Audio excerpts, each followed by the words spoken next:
the injury, saying Taylor will have surgery tomorrow and miss a couple weeks. No decision about injured reserve yet, but it is possible and will be decided later this week. The backup running back, Zach Moss, last time he faced the Titans, rushed for 165 yards and 2 touchdowns. Speaking of the Colts, former Colts All-Pro linebacker Shaq Leonard visited the Cowboys yesterday, and that visit has concluded. Now he is headed to the Eagles. Back-to-back visits with playoff teams. Josina Anderson reports that both teams are comfortable giving Shaq time to make a decision. And big game in the hoops tonight. You got number 10 Vols taking on the number 17 Tar Heels, looking to bounce back. That game is at 6:15 tonight in Chapel Hill at the Dean Dome. For all your foundation repair and waterproofing needs, visit USSTN.com. Breaking news at once on your home for the Titans and the Vols. This is 104.5 The Zone.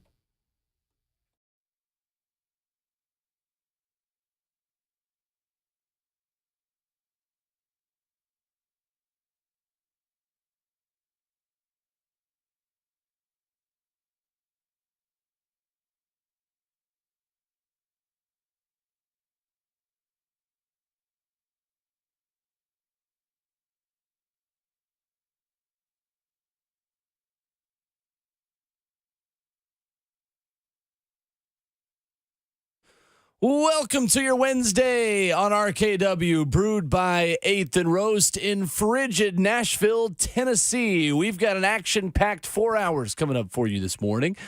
We've got a full crew ready to do it. With Rhett Bryan at 9 o'clock, Grant Ramey of AllQuest previewing Tennessee and UNC at 8:20 this morning. Scout Meeting Wednesday as the Indianapolis Colts come to Nashville, and much, much more as well. 4 hours, and you should not blink because you'll probably miss the show if you do. With Ramon Foster, Kayla Anderson, Robert Walsh, our producer. My name is Will Bowling. The phone number is 615-737-1045. And it sounds like everyone had an adventure getting here this morning. How's everyone doing? Good morning. Oh, yeah, I got one to share. So if you want to go first, Ramon, you go on, because people probably need to know what the deal is with I-65. If you're leaving north of Nashville, 65 has 4 left lanes shut down right before the Ellington Parkway exit. So if you're coming from Sumner, Robertson County, 65 south, is 4 lanes shut down. So if you got an opportunity to get off on Ellington, please do it, because your boy could have been stranded this morning had I been hard-headed and not look at the overhead traffic boards, man. And I usually never pay attention to them.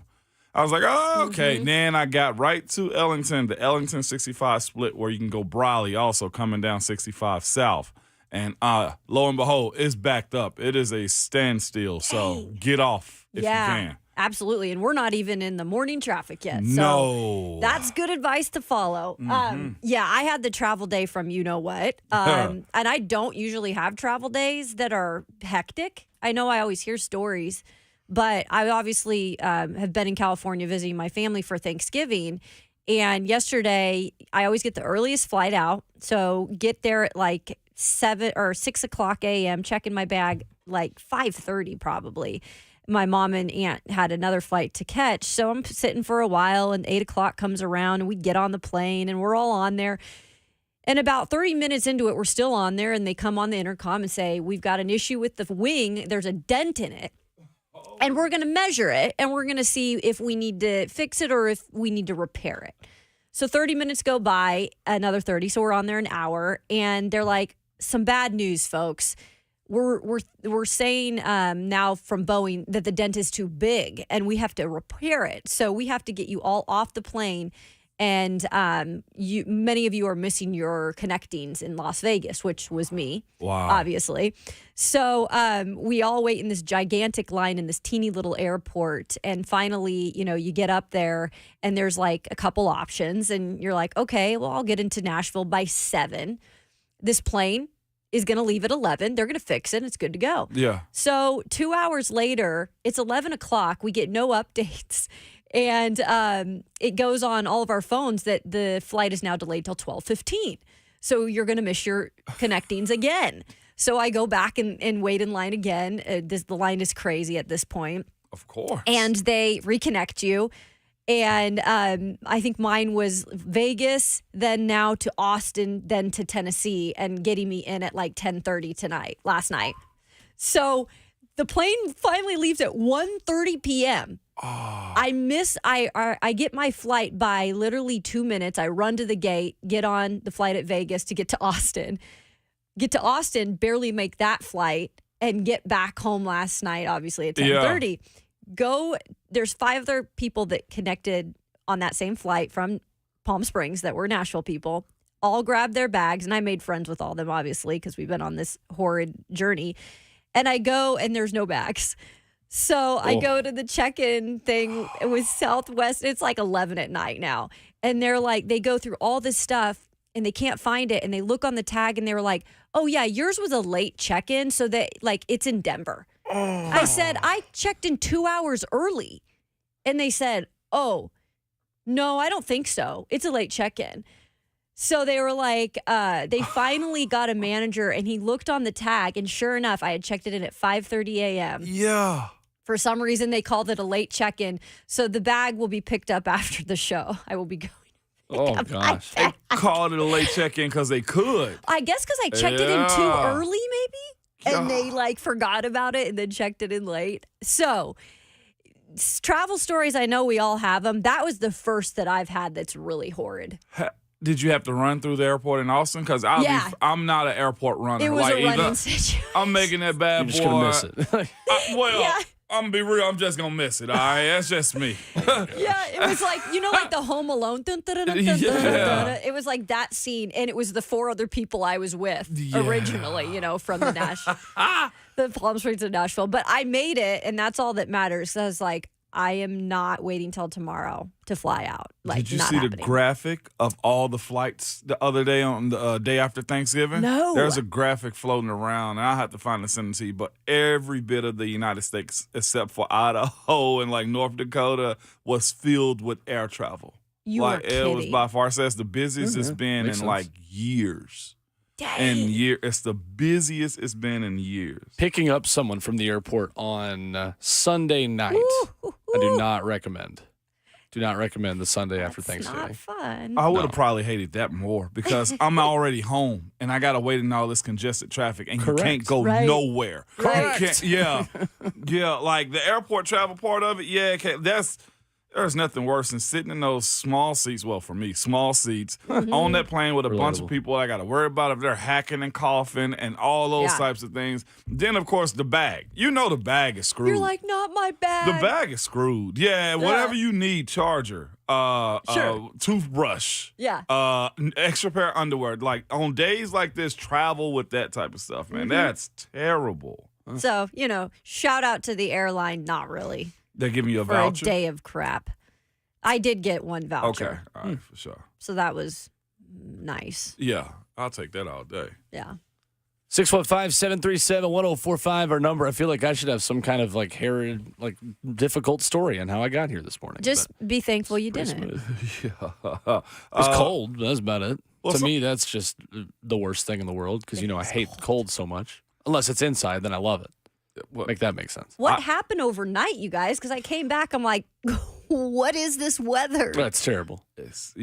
And my wife told me, like, you're going to need a jacket tomorrow. I was like, yeah, okay, whatever. It's going to be cold, whatever. I hit the starter on the vehicle, and lo and behold, I walk back outside. The front window is frosted.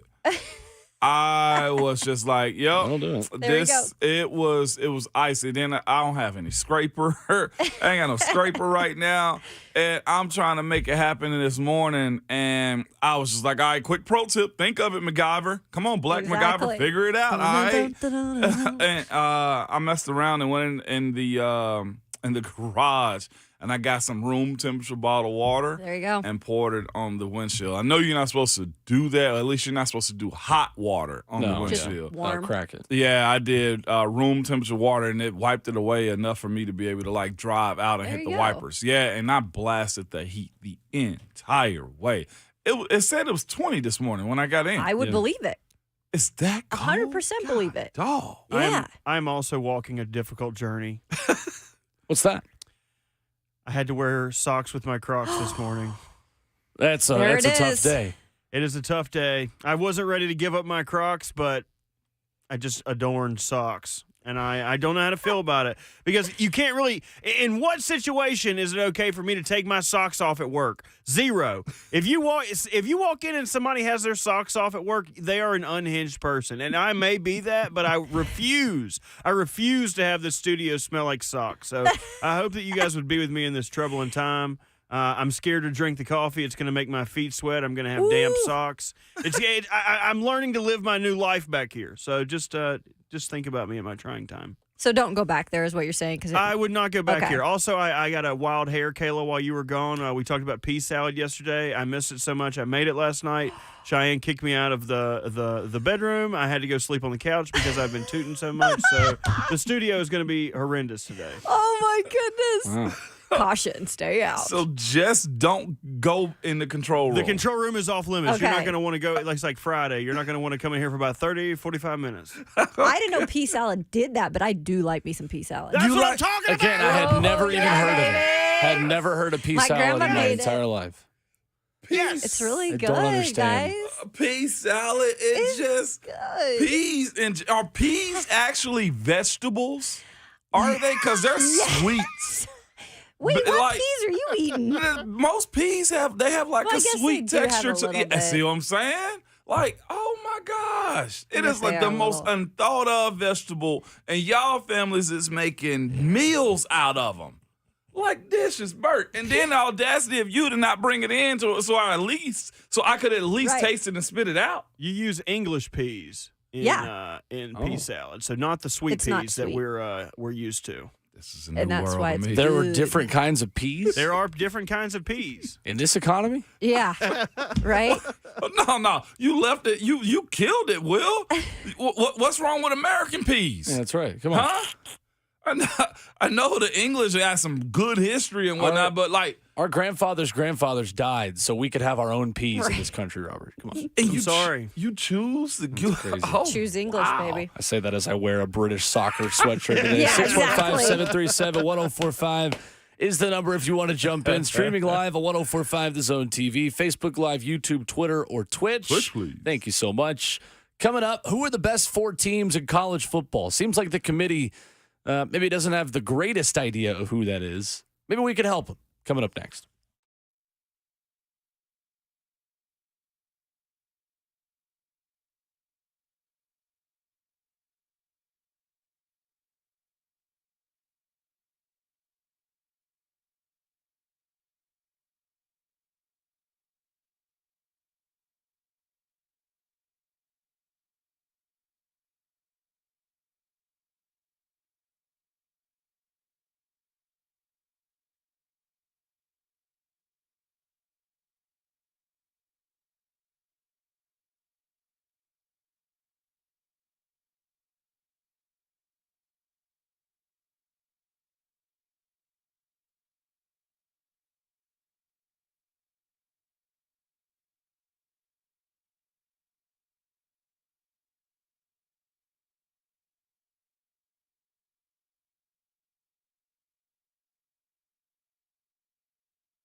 Take the Zone with you wherever you go. Download the 104.5 The Zone app. If you're watching on 104.5 The Zone TV, maybe you want to take us in your car with you. You're outside of the Nashville area. It's the perfect way to do it. Here on a Wednesday morning on RKW, brewed by 8th and Rose, 615-737-1045, the number, as we talk a little bit of college football. But first, we go to the phones where Brady is in Shelbyville, first up with us this morning. Hey, Brady. Good morning, guys. How y'all doing? Great. Oh, good morning.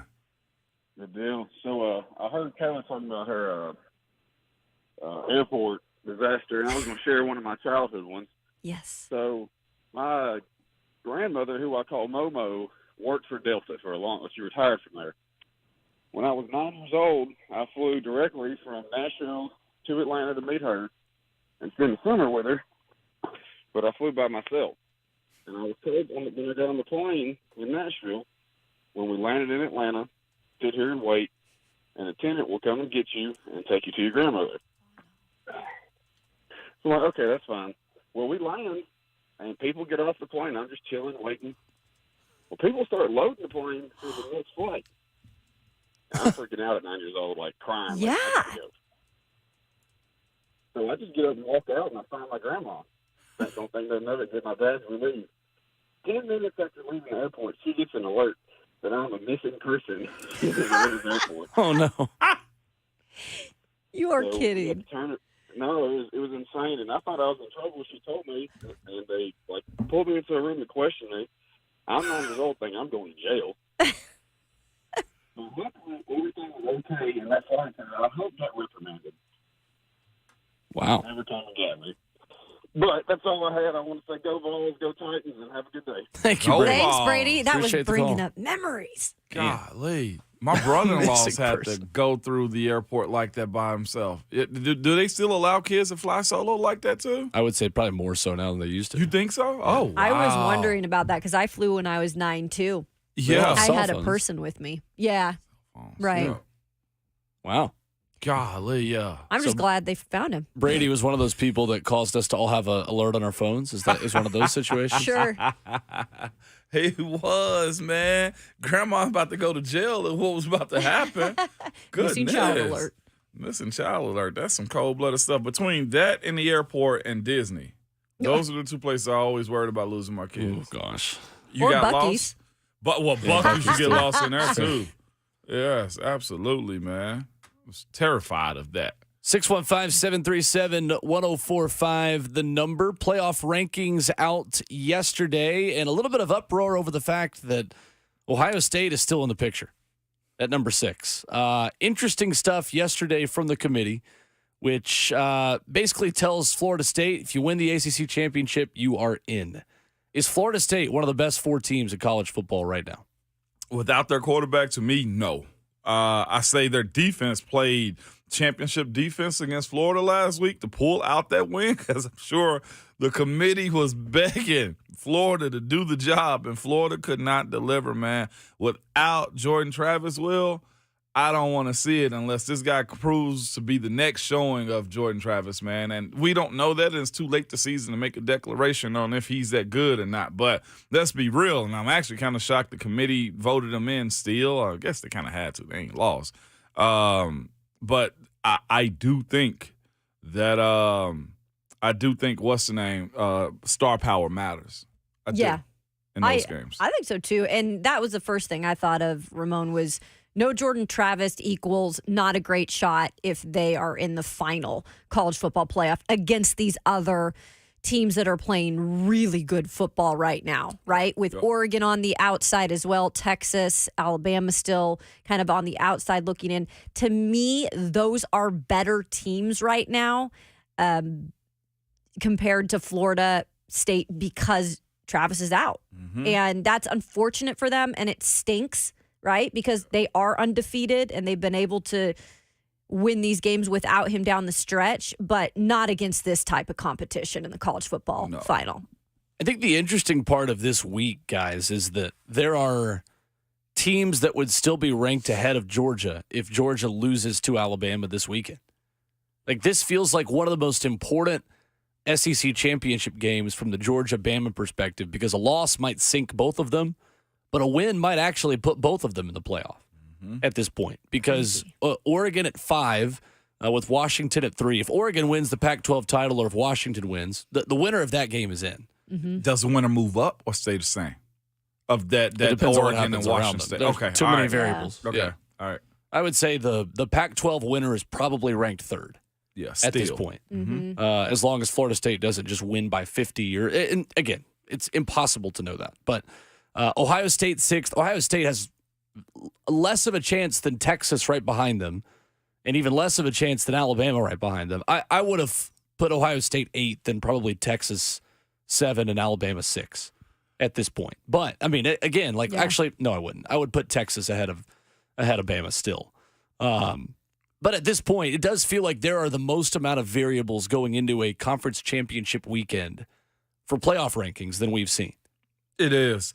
And truthfully, so the worst Ohio State could have done to me is be 7th. I do think, well, if you're going to put Texas up there, I actually would also put Oregon up over Florida State, but that's just me, the way he breaks down. And if you look at the way, all right, you get what you deserve, that was a one-loss Michigan win.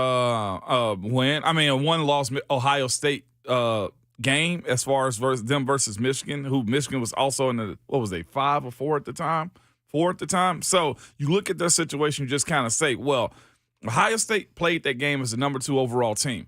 They lost, not bad, but other teams behind them didn't lose much. So them sliding to 4 spots to me doesn't upset me. It's just that I think Oregon should have probably been over Florida State. But if you look at it and say, well, I can't put a one-loss team over an undefeated team, Right. you get what you deserve in those moments. This is by far on the last year potentially doing this, the most complicated it's been. Ohio State dropping 4, I'm all right with that because the Vols didn't drop much after their losses, or it was an appropriate way of losing or dropping spots.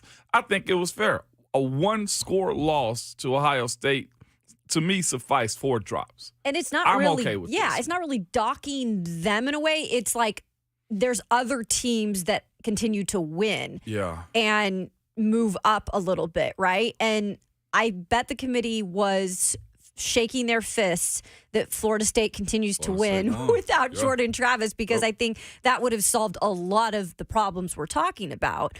Now it's just kind of a cluster in terms of that final vote. I don't know. You guys, if they win the ACC championship, I still don't really want necessarily to see them in there. I'd rather see some of these other teams. Well, I think respectfully, a lot of people didn't want to see TCU last year either, you know? Well, look Saw what that happened to them. I It was a know. whooping. I ain't pushing back on it. It was just like, yeah, but if you undefeated, you kind of got know. to get what you're owed in these situations right now. And Yeah. they're owed that. So I live in that world of being okay with it right now. Conference championship game spreads. Let's play guess that spread. Friday, Oregon, Washington. Friday, through all Oregon, these. Washington. Let's go now about 7.5 Towards towards Oregon. Oregon's favored by 7. Touchdown. Kayla. I heard it was huge in favor of Oregon. I think like 9. 9.5 to Oregon. And a half Yeah. now? 9.5 to Oregon. Oklahoma State, Texas. Oklahoma State, Texas. Man, 12 points. Close. Kayla. 11. 14.5 to Texas. Oh my goodness. Georgia, Dang. Alabama. That's going to be the tightest one. I got Georgia 5. Kayla. Let's do a 4.5. Georgia, 5.5. Okay. 5.5. And then Michigan, Iowa. Oh, that's going to be a blowout. 20? Yeah, that's what I was going to say. 23.5. Oh my I actually was going to say 13. I think the Iowa first half team total is, I saw in one book, the first half team total for Iowa was 0.5. You could literally bet, will Iowa score or not score in the first half? God. That is one of the craziest things I've ever seen. unreal. Yeah. And then Florida State, Louisville is 2.5, which Oh, that one okay. shocks me, actually. That one's going to be a little tight. Yeah. I actually think Louisville plays a little bit better because of the loss. I said this on Monday, the loss to Kentucky. Yes. I think they reshape a little bit. Petition to make our Thursday 3 only conference championship games tomorrow, Cool. if the people do agree. I agree. I'm fine. I agree. Robert, you're hesitant. I was hesitant, but if that's what the people want, that's what the people All want. right. Kind of like Don Vito there. Couldn't even talk. Yeah. I'm just trying to bet on the NFL games. So what is your top 4 right now? My top 4, Georgia. Good Oregon. answer. All right, Georgia. No. I'm going through it the way. Georgia. Georgia. Michigan is legit. Yep, they are. They are. Georgia, Michigan. Give me Florida. No. Give me Washington and give me Oregon. Okay, interesting. I can't put Florida State. I'm Yep. allowing the human element. I really am. And it's unfair to Florida State. And if I was somebody as a Florida State fan listening to me say that, I'd be like, Ramon, you suck. I do. But I also am looking at star power and how you got to that point, too. Your quarterback played decent the other day when he finally got his bearings underneath him and that defense stood up. Decent ain't going to get you what you think you want in these championships. That defense played lights out and had to strain to get a dub. I'm dropping Florida State out. I'm putting Oregon in. Yeah. I just am. So that's pretty much mine. Georgia, Michigan. I'm going to keep Washington at 3 right now because they have earned that. I think Kalen DeBoer is a heck of a coach. They have won tight games, which is not easy, especially against my Washington State Cougs. I know people thought they were a crap team, but they played their hearts out, and Washington found a way to win. So I'm going to give them their dues when they're due. And so put them at 3. Oregon's a heck of a team. Man, they are playing some good football. So they're at 4 for me, too. I still want to put Alabama before Texas. I know Texas beat Alabama, but that was the start of the year. I think Alabama's a much better team now. That's what I was going to say. The team that's made the most progress this year, probably Alabama. I would agree. They definitely have a quarterback. Yeah. Yeah. Yeah, they do. I would go Georgia 1, Michigan 2, Texas 3, Alabama 4 Okay. for 4 best teams right now. I think Texas still going into that atmosphere and winning in prime time in Tuscaloosa, although it was a long time ago.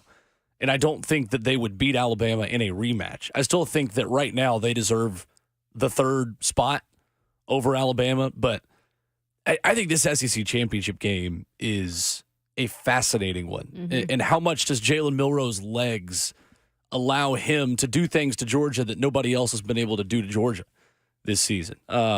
Georgia did sleepwalk against Georgia Tech. I think we've learned not to take any really credence from their games against teams they know they're going to beat. That was looking forward right there. Yeah, right. Well, not even looking forward. Like it's just what Georgia does under Kirby Smart. They don't take littler teams that are 20-point underdogs against them super seriously because they can. Right.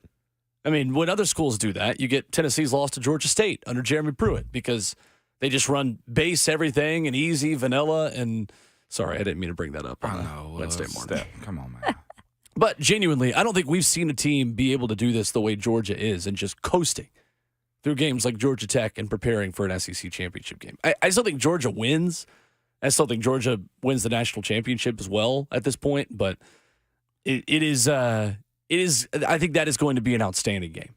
You know what's fascinating, though, too? We give a lot of crap to, or at least I do, a lot of crap to the Big Ten schools, but Georgia had somewhat of a cakewalk this year, too. Sure they I did. think they elected to play some teams. Well, some teams, they like you said, they played close. Like, I'm looking back at the schedule. Auburn, they played close. Just looking at Missouri, they waited till late to pull away from Missouri in these matchups, but then they blow out Ole Miss. They beat us by 28, blew us out, too, and then the Georgia Tech week. You know what I'm saying? Like, they've gotten stronger. But their schedule at the early portion of it, UT Martin, Ball State, South Carolina played them tight. Then they got UAB. They non-conference schedule is cheeks. And we talked about that to start the year. It was kind of a cakewalk. And look, about the Florida State hate, there is no Florida State hate here from me. Honestly, I would love to see Florida State back in the mix. I'm just concerned about the fact they don't have their quarterback. That's what it is for me. It is nothing against Florida State. I don't hate that team at all. I want them to be relevant again. But unfortunately, the reality is you don't have your quarterback. But I preface what I said by telling them. Sure. Like, I see it in F&M Bank chat. You know you're a hater. Yeah, no, I said it. I said if I was listening to me, Sydney, as a as somebody that's breaking this game down, I'd say, Ramon, you suck. Shut up. Yeah. Because, again, your team earned it Absolutely. to be in the top 4. And They they are. hadn't lost. Right. But the optics of your quarterback not being in ain't Right. sexy. I said the same way we correlated it to TCU last year. Like, we know you deserve it, but what is it going to look like when you get that opportunity? I got no problem with saying that. I'm okay with having that opinion, but I also said you deserve it as a Florida State. I think Florida Yeah. State's good for the league. Heck, they just flipped a major cornerback from, they're supposed to flip a major quarterback from LSU. They're competing. I like watching Florida State be good. Sure. But to say that do you believe in your quarterback? Ohio State believed in Cardell Jones, won him a national championship. Cardell was also special for Third college, too, though. Yeah, so maybe Tate Rodmaker is too. We didn't know Cardell Jones was special until we saw him in a playoff. Yeah. That's fair. That That's is fair. I give you that. But And you had Memphis, Tennessee's Brock Glenn getting in the game for, 2 snaps on Saturday, too, from Lausanne. yeah, no, Covington, Tennessee. Well, he went to Lausanne. Yeah, he went to Los Angeles from Covington. Yeah, the only reason I say that's where my people is from. And they mentioned it on Covington, Tennessee. I was like, oh, okay. But that's neither Leonardo here nor there. DiCaprio pointing at the TV. Woo-woo. That's home right there. Do you say Lausanne? Lausanne. Yeah. Lausanne. Okay, I'd never heard of that school. That's where Eric Gray went. Never heard of it either. Never heard of it. That's where someone else, another big basketball player went there, actually. All right, we I got forget who it is. But yeah, Lausanne's good.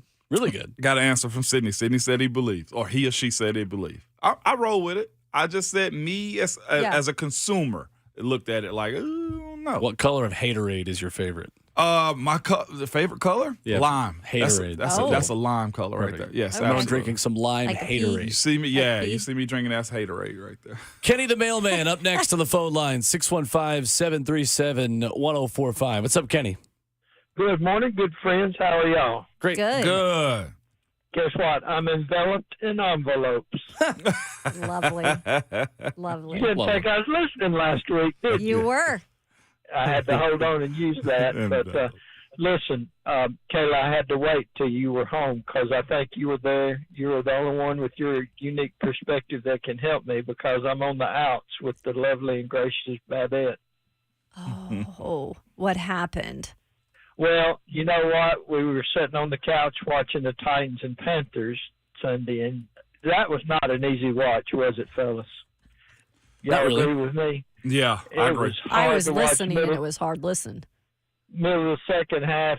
I mean, they couldn't buy a first down. I let out about 7 words that really you shouldn't use in mixed company.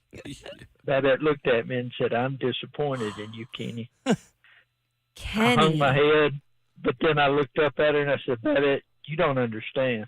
This team can make Billy Graham cuss." Oh! And what Babette Hey, how say? can I get back on the ends with the lovely and gracious Babette? Well, I think it's always good. Flowers are a nice touch. I think that's always a good thing. Chocolates. Does Babette like chocolates? It's a fair question. Does who like chocolate? Babette. Babette. Yeah. Hey, now. Do a little gift for her, Kenny. By the way, Little VFL. gift. Thank you, Kenny, for the call. You know who went to Lausanne? Yeah. Mark Gasol. That's right. I knew somebody big basketball. I couldn't remember. Yeah, Mark Gasol. Gasol. David Holber, VFL sent it to me. He was like, Mark Gasol went. There it is. That's right. What's up, Holber? There's somebody recent too. Is Who another I think one too? played in Memphis. Well, you're not really big if you play in Memphis, but I'm just trolling at this I point. watched them play this They weekend. actually had a good holiday tournament. I think they won it, if I'm not mistaken. No, they lost to Villanova in the championship. they lost to Nova. Nova. Nova stacked again. Don't worry, I was Yeah. ready to correct you that Memphis did not win as many games as you thought they did. Like they made like their NBA team, they just kept losing. No Memphis love over We're going to there. finally get that rematch between them and the Vols at some point. And it will happen when either Rick Barnes or Penny Hardaway is no longer the head coach. Dang it. I want to see that. That's cold. My little cousin's on that staff, too. Really? Oh, On nice. Memphis State staff. Yeah, he's always on TV. Thank you for saying Memphis State. 615-737-1045, our number. Coming up, MTSU with an opening. We'll talk a little bit about Rick Stockstill, one of the longest tenured head coaches in college football, being let go. There's one Tennessee assistant that is being reported as a name to watch for Middle Tennessee's coaching search. We'll tell you about that coming up next.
RKW is brewed by 8th and Roast right here on 104.5 The Zone. I have a little bit of bad news, but I'm also a hypocrite.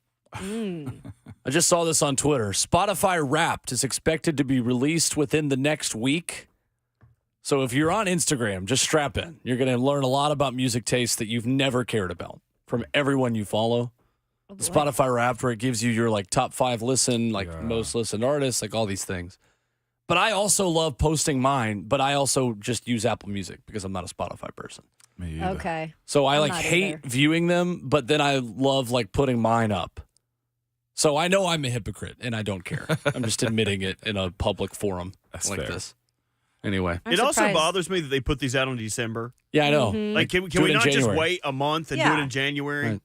Come on. Yeah, I'm not the same person I was last year. True. Thank you. You got resolutions to listen to some different music.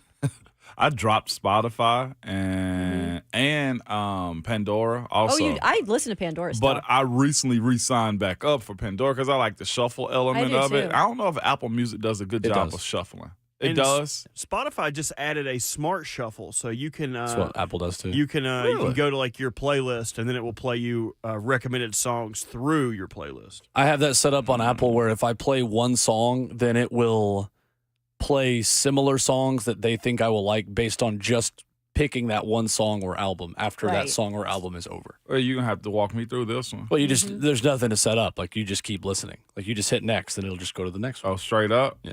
Okay, we'll see. I do that at the gym all the time. One more random question. Do you guys on your phones still have the Twitter symbol? I do not. I do not. I do. You do? And some young kid I was sitting next to on the plane as we were deplaning looked at my phone and said, "Oh my gosh, that is so cool. How do you still have the Twitter sign on there?" I go, "Oh, I'm old and I haven't updated my." Your phone going to crash in a minute. It was so Hey. funny. Yeah, that's been a while ago. I know I'm bad, y'all. Oh, Bad. man. But he thought it was cool and he was young. He was like 20. I was like, I'm hip. Yeah, hip. absolutely, The Caleb. more important question is, why are you looking at my phone, you little brat? Right. You That's had right. two pieces of them up. Exactly. You know got why, games on Bert? your phone? My boy was trying to holler. Hey, what's your ad? What's your handle? He ain't slick. Yeah. He ain't Well, slick. that's a cool Twitter. Yeah. Well, that is what Middle Tennessee is saying to prospective football coaches. So not my best transition right now after they let go of Rick Stockstill this week. Chris Passaro, the athletic director, talking about how it is one of the most difficult days in his tenure in the release about Coach Stockstill, a guy who is very well loved and respected in Murfreesboro and in the Middle Tennessee community. A search ongoing, and Football Scoop Monday reports that Tennessee running backs coach Jerry Mack is a name to watch for the Blue Raiders opening. Look at Jerry Mack, man. That's good when your coaching staff is getting pulled for job interviews and whatnot. For Jerry Mack, that would be cool for him, considering it's right here in Tennessee. It's the next job for his next one, I'm sure, to go prove himself. MCSU would be a great job start for him, man, as a head coach. I have no pushback on that one, Will. Yeah. The other interesting candidate on Tennessee's staff, I always forget Glenn Ellerby played at MTSU, Oh, Tennessee's offensive line coach. okay. So there are two assistants that might make sense for Middle Tennessee. And in the F&M Bank chat, Chris writes in and says their first and only call needs to be Scotty Walden and Austin P. I think that'd be a great hire as well. Oh, yeah. He's done a great job there. It is certainly difficult to just imagine anyone else on the sidelines for Middle Tennessee. This will be the first time since 2006 that they have gone through a search like this and have replaced Coach Stock, who's been a staple in Murfreesboro. I'll tell you, I enjoyed my time covering stock here over the last 7 years. And clearly when I was in local TV, that was actually my first beat, you guys, was an MTSU football game. And I remember everybody telling me, you're going to love Coach Rick Stockstill. He's great to work with. He's great with the media. And sure enough, that first time I met him, just a really nice, genuine guy who did a lot for that program, made them competitive for so many years. Had some really great upsets there that we'll always remember. And I sure as heck am glad I got to cover a guy like that, who I know will go down as a legend there. And really interested to see what's next for them. You guys mentioned the two Tennessee guys. And that's always what's hard about a program that you build up like Heupel's doing with his staff. You get so many good guys in there, but because they find success, you're probably going to lose a couple. We'll see what happens, but I think, either of those would be good for the job. You want to know the headline I'm seeing on this one? MTSU coaching search. Here's 11 names, including Butch Jones. Yeah, I did see that. Oh, no. I think that was Tennessee that put that. Don't do that to them. I was not going to give that any oxygen. Don't do that to those MTSU folks. I think it is a good move for Middle Tennessee, though. Things had gotten a bit stale, and you certainly wish the best to a guy who is as good of a person as there is in the college football coaching profession, and Rick Stockstill. But this seems like this was a move they could have made a couple of times in the last 4 or 5 years, and a 4-8 season this past year. I saw a lot of people on social media talking about the fact that they will now be back in Murfreesboro at Middle Tennessee games because they've ripped off the bandage and made a change. And I do think you're going to have people that are going to buy back in that have been a bit more passive about that program. Mm-hmm. And people in the coaching profession and writers who cover these things. I mean, Stephen Godfrey, Split Zone Duo, great podcast covering college football, essentially said, finally. This was something that was probably coming for a little bit. So I do think it is a good move for them to make. And honestly, I agree that Scotty Walden at Austin Peay right there in your backyard would not be a bad place to start looking. He did what he did very quickly at Austin Peay. Well, in that place, it has, after Will Healy was there, mm-hmm. that place has become much better. They've spent a lot of money. Those facilities have come a long way. And there's a lot to like about what Austin Peay has become in FCS and their ability to play postseason football again over there. But certainly a guy that brought a lot of energy to Knoxville, that's for sure. The little time we saw him up there playing Tennessee. No doubt. And Murfreesboro is such a blank canvas of a growing city, too. Yep. Hopefully enrollment and building of this athletic department is something that's going to be really good for that city and the football program. Coming up, the latest on Jonathan Taylor, who will not be in Nashville this weekend. And I'm not sure if that's good news or bad news. We'll give you the latest coming up next.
7 o'clock. Good morning from the 104.5 The Zone Studios. I'm Robert Walsh. Titans get some injury luck ahead of a big divisional clash this weekend as Jonathan Taylor suffered a thumb injury against the Bucs. Colts owner Jim Irsay confirms with the injury, saying Taylor will have surgery tomorrow and miss a couple weeks. No decision on injured reserve yet, but it's possible and will be decided on later this week. The backup running back Zach Moss rushed for 165 yards and 2 touchdowns in the Titans and Colts last matchup. Speaking of the Colts, former Colts All-Pro linebacker Shaq Leonard, whose visit with the Cowboys just concluded, will now visit the Eagles. Back-to-back visits with 2 playoff teams. Josina Anderson reported that both teams are comfortable giving Shaq time to make a decision. And a big game in hoops tonight as number 10 Vols look to bounce back against number 17 Tar Heels at 6:15 tonight in Chapel Hill at the Dean Dome. For all your foundation repair and waterproofing needs, visit USSTN.com. Breaking news at once on your home for the Titans and the Vols. This is 104.5 The Zone.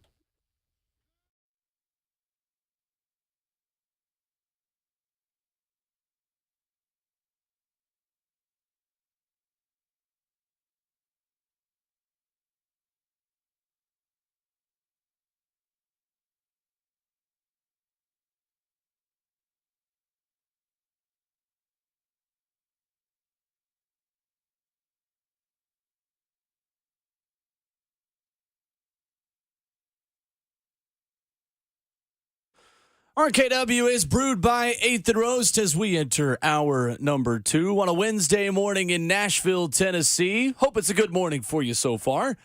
Go by and see 8th and Roast with 3 locations on 8th Avenue, Charlotte, and at the Broadview over by Vanderbilt's campus. You could stop there, or you could stop on your way in or out of Nashville at the airport as well. 8th and Roast cultivates community by the cup. You can find your favorite retail bag in every local Kroger and Whole Foods as well. Streaming live on 104.5 The Zone TV, Facebook Live, YouTube, Twitter, or Twitch, where you can see our beautiful faces for radio, including Ramon Foster, Kayla Anderson, Robert Walsh, and myself, Will Bowling. 615-737-1045, the number. And I genuinely feel like it's 80 degrees in the studio. Does anyone else feel hot in here? No.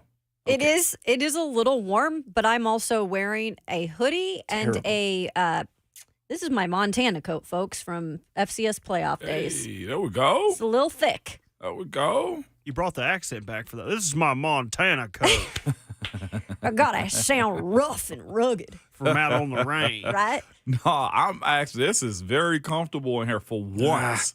And I still have on my... You have your beanie on. Yeah, I still got my Tennessee beanie on. My doggone jogging suit is zipped up to the brim.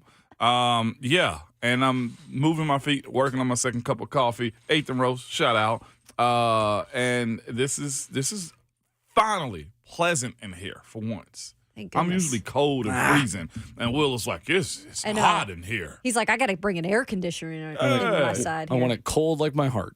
It would be nice if you could peek those windows open in there, let a little breeze in. But I know I would. No, I would it love would that. not, Bert. I used to work at a studio that you could do that, and I accidentally left the windows open, and birds came in and made a nest. I got in a lot of trouble for that. That's solid right there, dude. You can't smoke out the windows, they told me, but I did not listen. Right? What good would it be if you listened, Bert? That's what good are the windows? What was the whole point? Exactly. I thought they were there so you could smoke in the studio, just like in the old days. Should have known better. Like, legitimately, like, allow it to have a breeze come in, but not let birds in, Bert. I would have built it like that. Should have got Window Nation windows. Like That's what I'm saying. what is it called? Screen of some Yeah, sort? it should have got a window screen. It'd be all right. The birds needed a place to dwell. Right?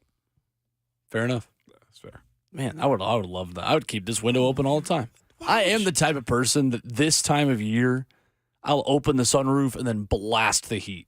Yeah. Or like my roll the windows goodness. down and blast the heat because I love the fresh air, but I don't want to be cold.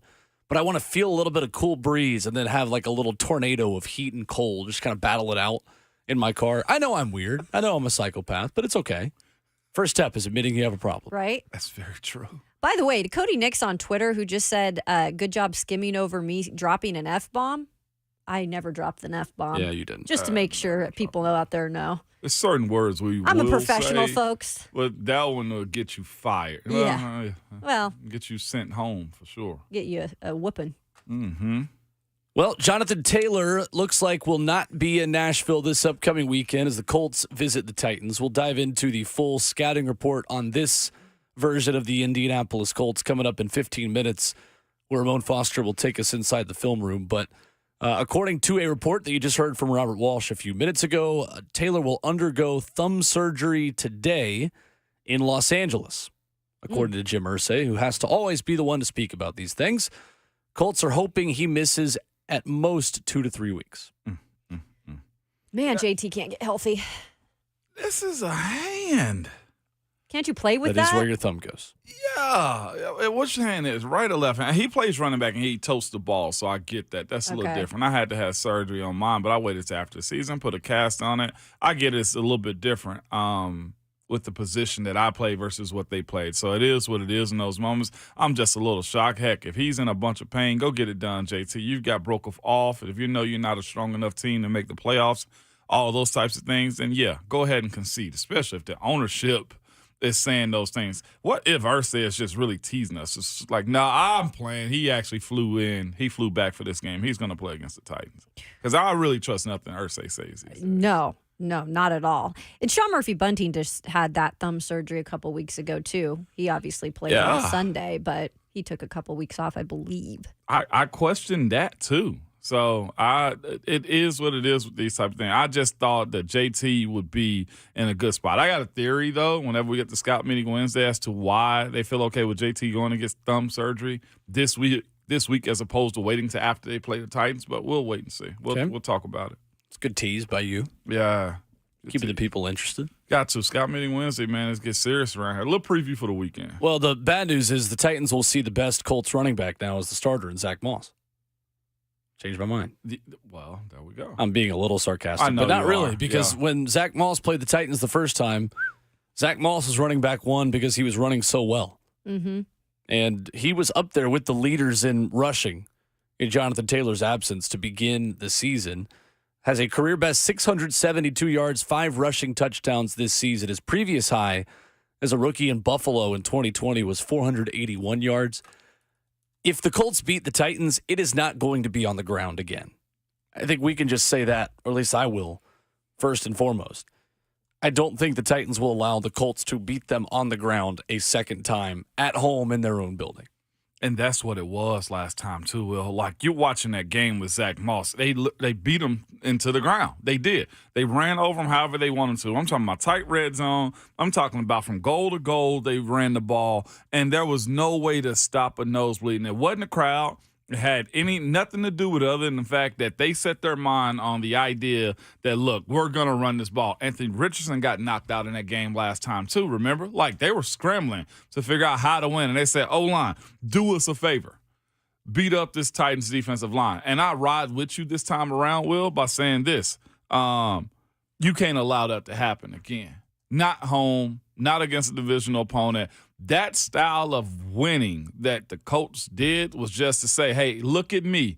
I'm the captain now. Like, it was one of those moments where it just run after run after run. I didn't know Zach Moss had it in him. I didn't. I had no idea he had that dog in him like that.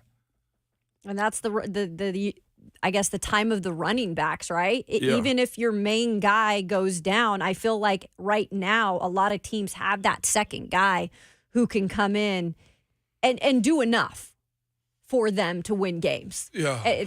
So he did more than enough, though, that last time. I didn't see that from this Titans defense at all happening. Zach Moss still 10th in rushing in the NFL. yeah, impressive. So it wasn't just one game against the Titans either. Yeah. It's been good. I know, but like 164 rushing yards on the ground by one individual, that's a ton. That's one that coach walks in the meeting today and just show highlights of him just to tick off the defense. It is interesting when you look at their offensive line, and we'll get into the full discussion in Scout Meeting Wednesday coming up in a few minutes, but they fixed their offensive line with a snap of a finger. Pro Football Focus loves what they have been able to do. They've got 3 guys ranked in the top 10 at their position, and none of them are Quentin Nelson, actually. Quentin has kind of had a little bit of a pushback of his playing. He's been okay, but he's not been great. Bernard Ryman, the left tackle, ranked 8th of all tackles. Ryan Kelly, the former Alabama center, first-round pick in 2016, up the middle, ranked 5th. among all centers in Pro Football Focus's grades. And then Braden Smith on the right side is ranked 7th among all tackles. So you got 2 of the top 10 tackles, according to Pro Football Focus, in the NFL on each side of this thing. And that's why Gardner Minshew has been able to be okay. He's one of the few backup quarterbacks who's come in and been serviceable for teams. And give him credit, too. I mean, we've known that about Gardner Minshew. He's been a pretty good backup wherever he's been. This is probably one of the longer stretches where he's had to be the quarterback, but it always helps to have the help around you. But he's also been a good, solid quarterback as a backup. Has. And they've given this line to actually kind of grow up a little bit, too, when you look at what they got going on. Look at Braden. How old is Braden Smith in this league, man? This is year 6 for him. Been around a little bit now, yeah. You look at the pedigree in which they have. Everybody that I feel like on this offensive line is drafted. They got first, second, and third rounders all across the board that had to grow up. And if I'm not mistaken, Ryman actually had a little bit of an up and down at the beginning, well, his rookie year. And now he's kind of settled in a little bit. That's what it kind of results to. Central Michigan got to. By the way, they have a plethora of offensive linemen that come out of the MAC that do really well. Central Michigan. I played with a few guys that was from the MAC, and they have a great pedigree up there, man. They do. 615-737-1045. We'll go into a full breakdown of Colts and Titans coming up next. How are the Colts different with Gardner Minshew at quarterback versus Anthony Richardson? The last time the Titans were getting ready to face this Indianapolis team. And on defense, how are they weaker or stronger with or without Darius Leonard, who might be in a suite but is not on the field for Jim Irsay's Colts? We'll dive into that on Scout Meeting Wednesday coming up next.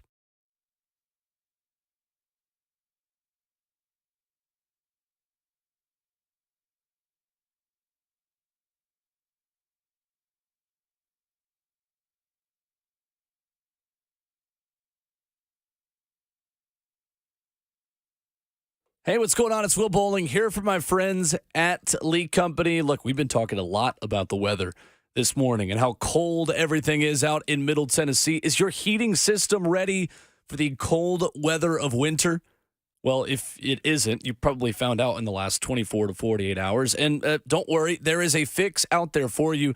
Lee Company is going to make it easy because available 24/7, 365, the professional Lee Company team is here to help. Their technicians will perform a 22-point inspection as well as seasonal cleaning and maintenance to keep your home running efficiently this fall and winter. And even better, save $20 on your next heating tune-up visit today.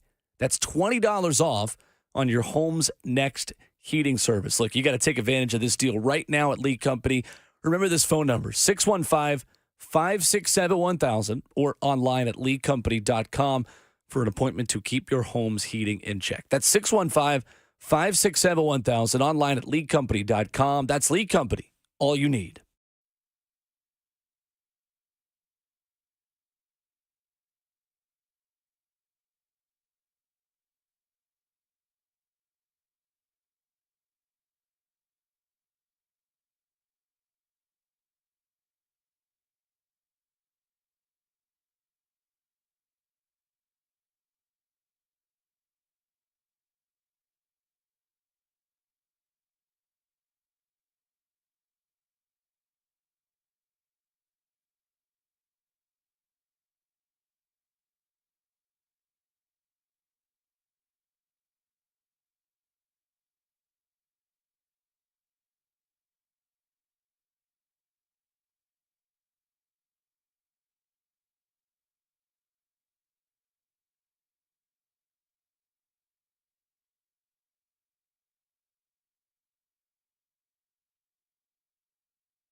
RKW is brewed by 8th and Roast right here on 104.5 The Zone. 615-737-1045 is the number. A little bit of Scout Meeting Wednesday coming up for you as you get ready for the Colts to come to Nashville. We've got Grant Ramey of VolQuest stopping by in an hour. Rhett Bryan of Titans Radio in hour number 4. Streaming live on 104.5 The Zone TV as well as the 104.5 The Zone app.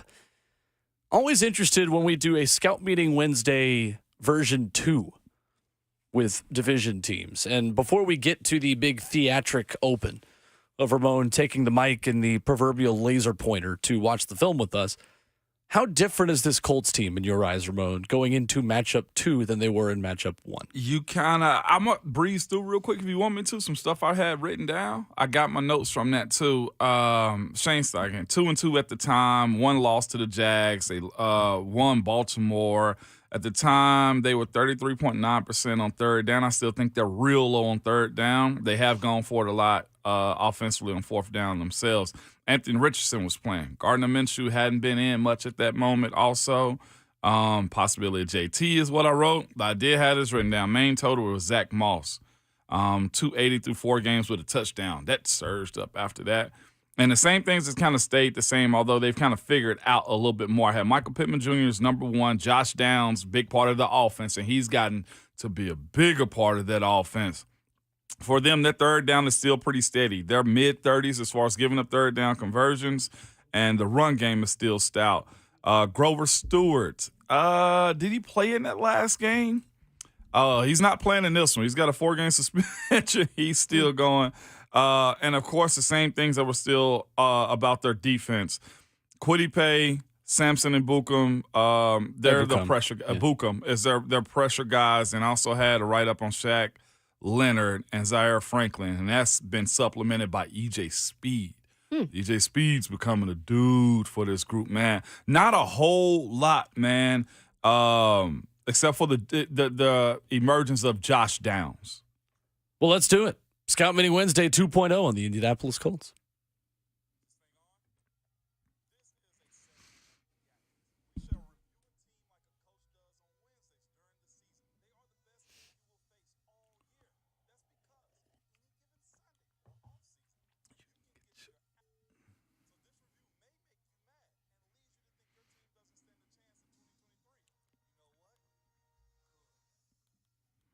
Yeah. I was going to say, you kind of sped past the intro. You were already off I know. and running. I was like, wait, are we already into Scout Meeting Wednesday? No, not yet, man. Looking up to it right now. All right. Colts 2.0 is what I have there. 6-5 on the season, 1-0 versus the Titans with a home win for them, and they celebrated. I think the roof was open for them. They had a bunch of fireworks. They paid Jonathan Taylor, paraded him out there. It was a whole lot of theatrics behind it, man. It has been a whirlwind of a season for them, and somehow they're still above 500. Blows my mind, man. As of last night, they opened as a 2-point favorite. Right now, according to ESPN, the spread is -1 Indy. Okay. Moving towards the Titans. Yeah, moving towards the Titans. So the Nico revenge game is what I always say in these moments right here. The Nico revenge game is what you got to look at that. Currently for the Colts, too, they hold the 7th seed in the playoffs. Actually, my son Miles told me that last night. All right, shout out Miles. He told me that last night. I was like, yeah, right. Not the Colts. Yeah, they're in the playoff hunt right now. This is where also for this Titans team, you can, man, knock off these divisional opponents and try to make yourself into that. What did you say? I think your friend said, just show us in the graphic, in the hunt. Is that what we're looking for? Yeah, the in the hunt is it's a drug that hits when you're in the hunt. It is. And as a team, too, y'all, we look at that as like, okay, we just knocked this off, and that off. Yeah, for sure. But here we go. Offensively, they are putting up points. Yep. You know, the biggest issue they got? Defensively, they are giving up points. And I'm not even going to get to the defense. This offense right here, man, they're averaging 24.5 points a game. It's actually pretty solid. Titans going to have their hands full on stopping this group. They get points up on the board. 3-game winning streak. Whoa. But in the words of the famous Lee Corso, not so fast, my friend. Not so fast, my friend. Not so fast, my friend. Now, hear me out, all right? And you're going to be like, well, they beat the Titans. Their wins are Tampa, New England and the Panthers. Ugh. Tampa, New England, and the Panthers. Not exactly murderers row. No, sir. Okay, there are other wins. Again, we spoke about this earlier. First time, Houston in week 2 before C.J. Stroud became what he is right now. Problem. And the Ravens in overtime. Sorry about that, Bert. And the Titans at home. Again, not overly impressive on what they've done as far as how they've won games. I think they've gotten lucky, played overtime with the Ravens, and other wins that was real close against Houston, who's, I think, probably a better team between the two. Third down is not impressive for the offense either, 37.7%. But here's the thing that they will do. And this is where the Titans defense got to keep them out of third and manageable situations or fourth and manageable. They have gone for it 22 times on fourth down and have converted it 11 times to 50%. So if they're close, they're probably going to go for it in these moments right here. Gardner Minshew, his show now. It was his show.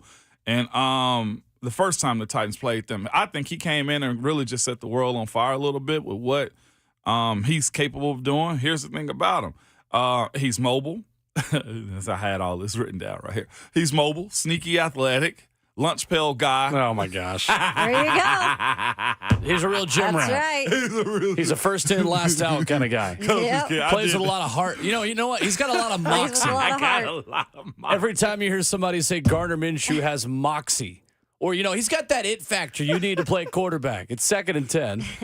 That's the comedic relief for Scout Meeting Wednesday right there, man. But seriously, man, 8 touchdowns, 7 interceptions, 63% completion rate for him. But again, let's not forget his mobility is really good. He has a way of escaping in the pocket and around the pocket, and loves having and always keeps his eyes downfield. He's got big targets. Well, he's got a big target, and Michael Pittman Jr. He's gonna find him. I'm gonna get to his stat line in a minute. And he's not been great compared to his stats everywhere else in his career. This is the lowest quarterback rating of his career in one season, just an 81.4. The 8 touchdowns compared to the 7 interceptions, he only has 179 yards per game.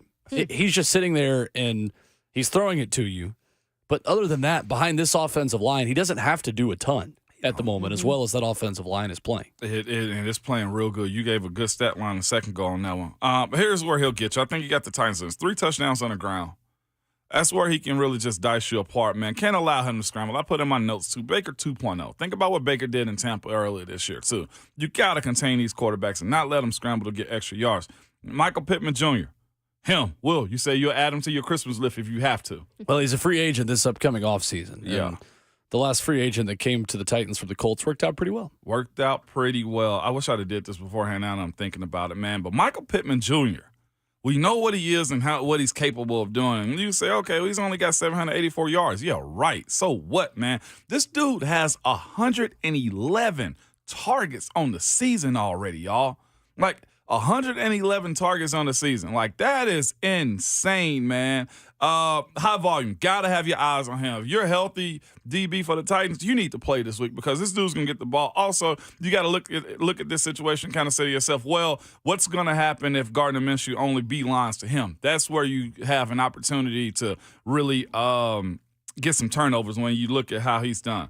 The second guy on our offense, Josh Downs, must be watched. He's turned into a number 2. He's a rookie third rounder this year. 5'10", ran a 4.48. I'm going to say this, and it's disrespectful to say 4.48 closer to a 4.5. But you see his tape?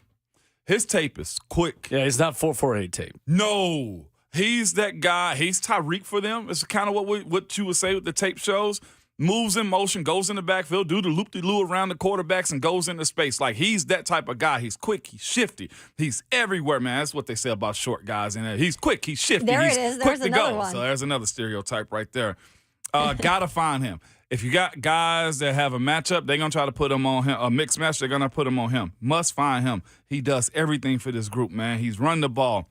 Catches the ball. He is their weapon right there. He's their Swiss Army knife. Other weapons include Alec Pierce. Not a whole lot of involvement out of him, surprisingly. Mo Alley Cox, Andrew Ogletree, and Isaiah McKenzie. The show honestly goes through the running backs and those 2 wide receivers I told you about before, Michael Pittman Jr. and Josh Downs. That's their offense right now. And letting Gardner Minshew do his thing. Here's the other portion of this, too. I had it written down. Golly, I was ready for this one until I saw the news. I had the main event, Derek versus Jonathan Taylor. I was waiting on this one. You finally get both of them healthy. But here's the pro tip about the last time the Titans played the Colts. Zach Moss had a day. Yeah, he did. And I honestly said this too. I said them putting Jonathan Taylor in surgery, to me, I don't know if they're just saying, okay, we'll lose him, try to get better draft stock or whatever the case may be next year. But it's kind of cocky. I think saying Zach Moss did well against the Titans last time, he'll do it again. We don't need JT. JT had very small amount of reps the last time they ended up playing the Titans. So it's kind of cocky. I look at that and say it's probably going to end up biting them in the butt when it comes down to it, too. So we'll see how this one looks. Zach Moss will be the lead dog this weekend. Trey Sermon is now also the backup for them behind it since JT is going to get thumb surgery. 165 yards on the ground. He carried that team last time. He averaged 7.2 yards. That's like college stuff. Dude. NFL defenses can't allow that type of stuff to happen this week at all, Kayla, at all. Another main matchup this weekend is Quentin Nelson versus, Big Jeff. This is the matchup. If you enjoy big on big, watching the big dudes battle and seeing what it looked like, watch that matchup. And not just him, everybody across that offensive line. Will alluded to it earlier. They have a real good offensive line. As a group, they've only given up 24 sacks. Titans have 36. Well, and you're looking at a defense now that, according to a stat posted by the Tennessee Titans earlier this weekend, Tadeko Autry is now the second player in Titans history, along with Javon Kearse, to record 8+ sacks in 3 different seasons. It's big. I think it is big for the Titans' defensive front to be coming in with the confidence that it had against Carolina into this one. And I know Carolina can't block a gust of wind and protect their quarterback, but still, there is some confidence I think this defensive front takes into this matchup because of how easy things were over the weekend. Yeah, they should, but here's what they're going to run into, though. This is where a little bit of jealousy jumps into place, too, and I start saying this type of stuff. That Colts O-line that you mentioned, you said PFF said they have 2 of the top 10 guys in Indy right now as it stands. At tackle, yes. At tackle. Bernard Raymond. Second-round pick, original to the Colts. Quentin Nelson, we already know him, first-round pick. Ryan Kelly, I think 8 years in the league now, first-round guy also. 2016 draft. Will Freese, 7th-round pick. That's their value right there. There's their value. Okay, where can we find somebody to make sure we have balance? It's with Will Freese, 7th-round pick that they developed. That's what you're hoping with Jalen Duncan. Yeah. We will see. And then, of course, Braden Smith, 2nd-round pick in 2018. All Colts originals when we're talking about an O-line. Well, and you talked about it, too. You want 3 studs and then 2 guys that can play. Yes, sir. You have 3 guys who've been picked in the top 2 rounds, another one picked in the 3rd, and then you've got your guy that just hold his water at right guard who was picked in the 7th. There we go. You see the recipe, and I don't even want to make that, but like if the reason they're 6-5 is because of what's happening with those big boys up front. And 2, Bernard Ryman was bad in spot duty last year. They did not ask him to do anything. He came in late in the season when things were already done. Similar timeline to Jalen Duncan getting an opportunity. And it's also a testament to the fact that when you draft a left tackle, there is going to be 1 year of bad growing pain football for that left tackle as a rookie. And Bernard Ryman went through it, and now he's ranked as the number 8 tackle according to Pro Football Focus in the NFL on the number 4 ranked offensive line out of 32 in the NFL. Just reading the books, right, Will, of what's in front of you. So, any more offensively for you on that side? No, I'm good. I was going to add, just in terms of stats, they both have struggled in the beginning of the season. The Colts struggled in the red zone, right? Yep. And the Titans are slowly but surely getting their way about them. It hasn't been the best, though. Right. They're now like 60% in the red zone, 9th overall in NFL. So they're definitely improving down there too. And I know this defense has been great at stopping teams in the red zone. So that'll be another battle to look for this weekend is, who wins that. And that's probably where you got to look at the tape and just see, okay, why they're so successful in the red. Is it because of their ability to go for it on 4th down as much as they possibly can? Okay, if they're tight red, then they're probably going to go for it on 4th. Sure. That's probably what the analytics tell them. That's what we saw Minnesota doing on Monday Night Football. If it's tight red, they're going for it. They're that type of team, it seems like, with Shane Steichen. Defensively, that's the issue. So offensively, they're scoring about 25 points a game. Defense, they're giving up 24.4 points a game, too. That's where the 6-5 record comes into play for them. They're alive because of their turnovers, though. Every game, they've had a turnover in every single game this year. Some of them with multiple turnovers, 2 and 3 and even 4 turnovers in a game. They're very opportunistic when it comes down to it. They have 18 turnovers on the season. If I'm not mistaken, also, DeForest Buckner has one for a touchdown. Good, solid squad, man. Giving up 38% on third down. Teams are converting right here, though. And this is 6 and 5. 65% on fourth down. They're giving it up. So if it's close, they're going for it on the Colts. Personnel. Linebackers. Zaire Franklin and E.J. Speed lead the way. E.J. is the reason why Shaq Leonard's out of Indy also. You look at his production and what he's capable of doing, younger, cheaper, always a business decision that's got to be made. But E.J. Speed is making plays. There was an article I read that said they were actually thinking about having a healthy scratch for Shaq Leonard because of how E.J. Speed was playing. They decided to keep him up. He played, and next thing you know, he was released soon after that. But Zaire Franklin also has a crap ton of tackles on the year. He is a tackling machine. And not just this year. He did the exact same thing last year. 124 on the season already. He might get 200. Leads the league in tackles. Yeah. Impressive. Yeah. That's all he does, man. And DeForest Buckner, the rush this week. As much as we're talking about Jalen Duncan and what they did and how they won last week, it's going to be tested.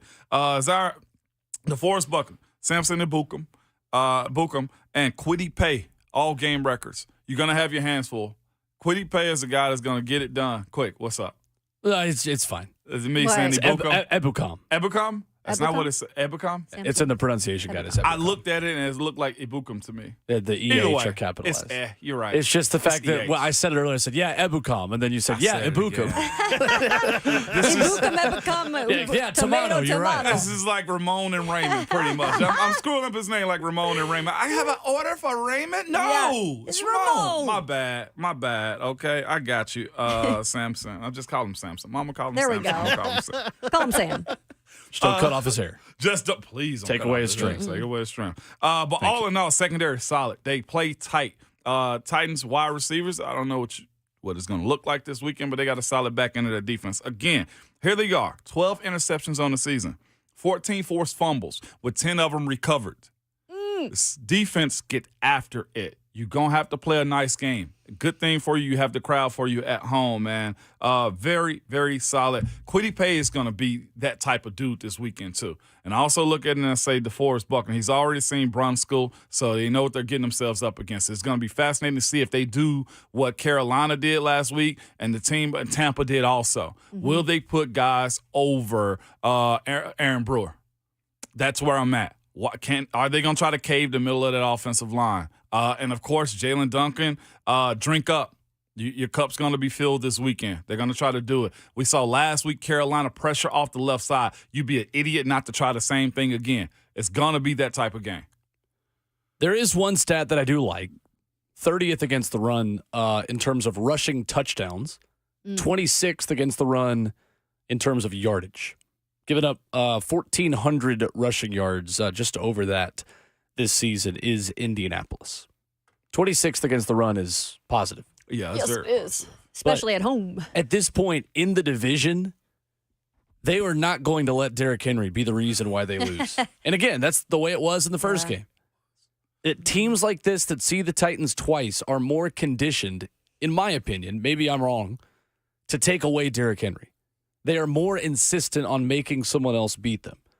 Who the someone else is, that's a question for the rest of the week and for Rhett Bryan at 9 o'clock. But it does seem like divisional teams are doing a better job over the last year and a half taking away Derrick Henry. I think so. Last game, 13 carries, 43 yards. Yeah. Yep. For Derrick. Stopping Derrick's going to fall on the shoulders of Ebukam. Ebukam. Dang it, I said it wrong. No, you said it right. You said it right. No, Ebukam. Oh, you're trying to say Ebukam. Oh, okay. He said it You right. got me messed up. Goodness My gracious. bad. I told you, just call him Samson, man.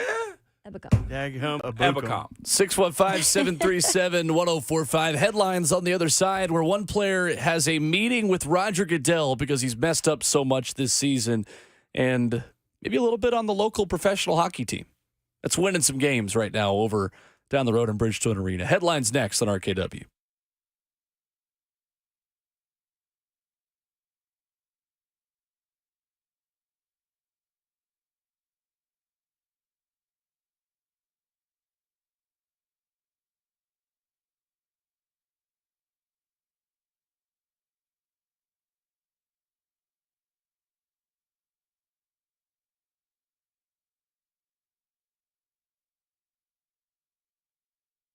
Hey, let me tell you about my friends at the Ingram Agency, Middle Tennessee's leading voice in insurance protection for your business and family. Of course, we're heading towards the end of the year. Now is the time you spend most with your family. So now is the time to think about protecting them. And you don't want to lead the ones you love in a situation that could be prevented if you had life insurance or don't have enough coverage on your home. Now is the perfect time to reevaluate, go into the new year protecting the ones you love. Carriers are raising rates right now when it comes to home insurance and cutting coverage like never before without the homeowner even being fully aware of those cuts. But here at the Ingram Agency, they are going to make sure that you are taken care of. Chris Ingram and his crew have been doing this since 2010, built from the ground up, and take care of their customers, offering all sorts of life insurance, home, auto, even aviation. So make sure you're taking care of your family, your home this Happy New Year as it comes along in 2024. Check out the Ingram Agency. You can go online to www.ingramagency.com. They're also on Facebook, the Ingram Agency, or Instagram, Ingram Agency, Tennessee.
Wednesday morning continues at RKW, brewed by 8th and Rose. 615-737-1045, the number.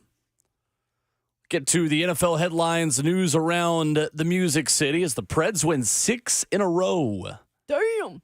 With an overtime win last night over the Pittsburgh Penguins. Always warms my heart to send those people back packing unhappy. Even though they did get a point in overtime. We go first, though, to the phones, 615-737-1045, to Ronnie in West Nashville hanging out with us this morning. What's up, Ronnie?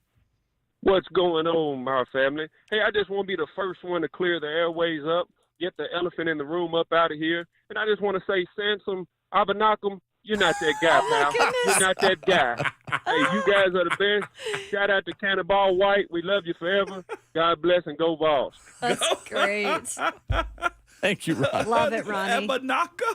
I know. Yeah, Samson knock joke is going to have a tough time against this Titans offense on Sunday. Ebanakam sounds even cooler. I know. Knock him down. Knock him down. You better hope not this weekend. Yeah, please no. Right. Samson Cuckoo for Cocoa Puffs is going to really just focus on him. That's great. Oh, Jalen gonna have his hands full. That's for sure. Mm-hmm. So Kareem Jackson is meeting with Roger Goodell after another suspension for tackling the wrong way. This time, the hit where he just basically torpedoed himself into Josh Dobbs.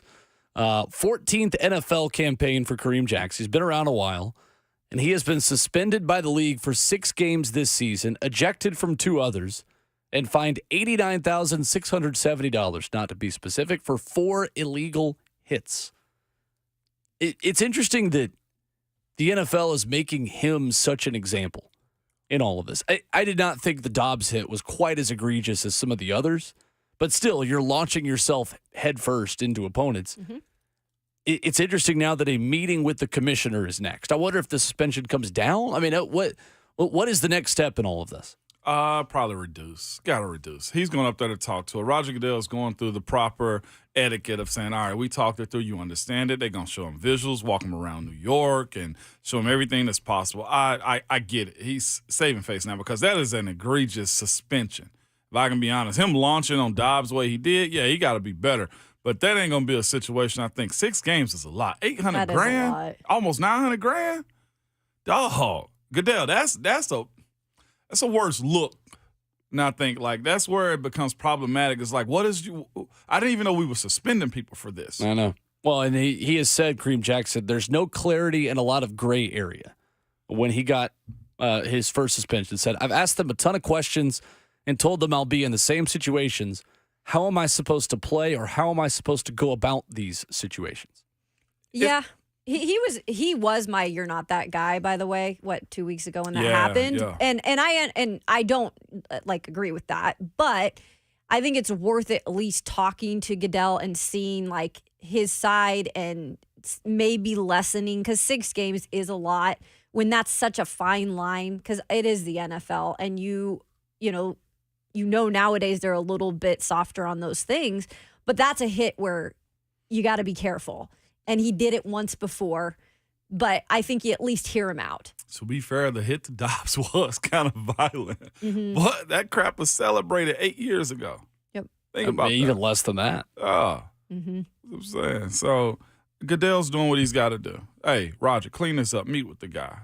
That dude's glorified. I love to have that job, is what I'm telling you. It's crazy. Are the Preds kind of fun this year? Yeah. 6 in a row. They're having fun doing it. Right below the playoff line in the Central at the moment. But 3-2 win over the Pittsburgh Penguins in overtime yesterday. Philip Forsberg with the overtime goal. Michael McCarron, believe I'm getting that right. Yep. Yes, you scoring are. Twice. See, I know hockey. I know puck. There you go. This team is fun. Genuinely, I turn on the games and it feel like you're strangling a wild animal to just get the Bally Sports app to work for more than 5 minutes. But when I can watch the games, Kayla, this team's really fun to watch, actually. I'm having fun watching them. And, credit to, at some point, you did have to rip the Band-Aid off, and they did that. And look, the start of the year was a little rough as you're getting to kind of know what this system is about now. It's different. Right? There's new players. There's a lot of youth on this team. Clearly, you've got your Philip Forsberg, but UC Saros, back again in net. He's just been spectacular, guys. Yeah. Another, Really? UC I think he had Player of the Week this last week. That's definitely changed because I saw he was like second worst in the NHL in terms of goals given up that he shouldn't have given up. But it looks like he has gotten back to his old self again. He's kind of gotten back to his old self. And I think when you win games like you did against Pittsburgh, and I know Pittsburgh is not the same Pittsburgh, but to be able to win those games and grind out situations like in an overtime, that's big for your squad, man. And 6 in a row. You got wins over the Avs, Calgary, St. Louis, which is a big rivalry for them, and Winnipeg, another rivalry. It's huge, guys. Yeah, third star of the week in the NHL last week. Yeah. Oh, wow. We got to get to a game, too. At Yeah, some I do, point. too. Have to. Get out there. So, good little middle of the early season for the Preds, who always have to make it through the CMA break and that long road trip. Then it feels like the season really starts. Yeah. After CMA Awards. 615-737-1045. We'll get to Tim on the phone lines coming up next and get to the weirdest hire in the college football world so far. And I promise you, no one is going to top the hire that one SEC team made yesterday. That's next on RKW.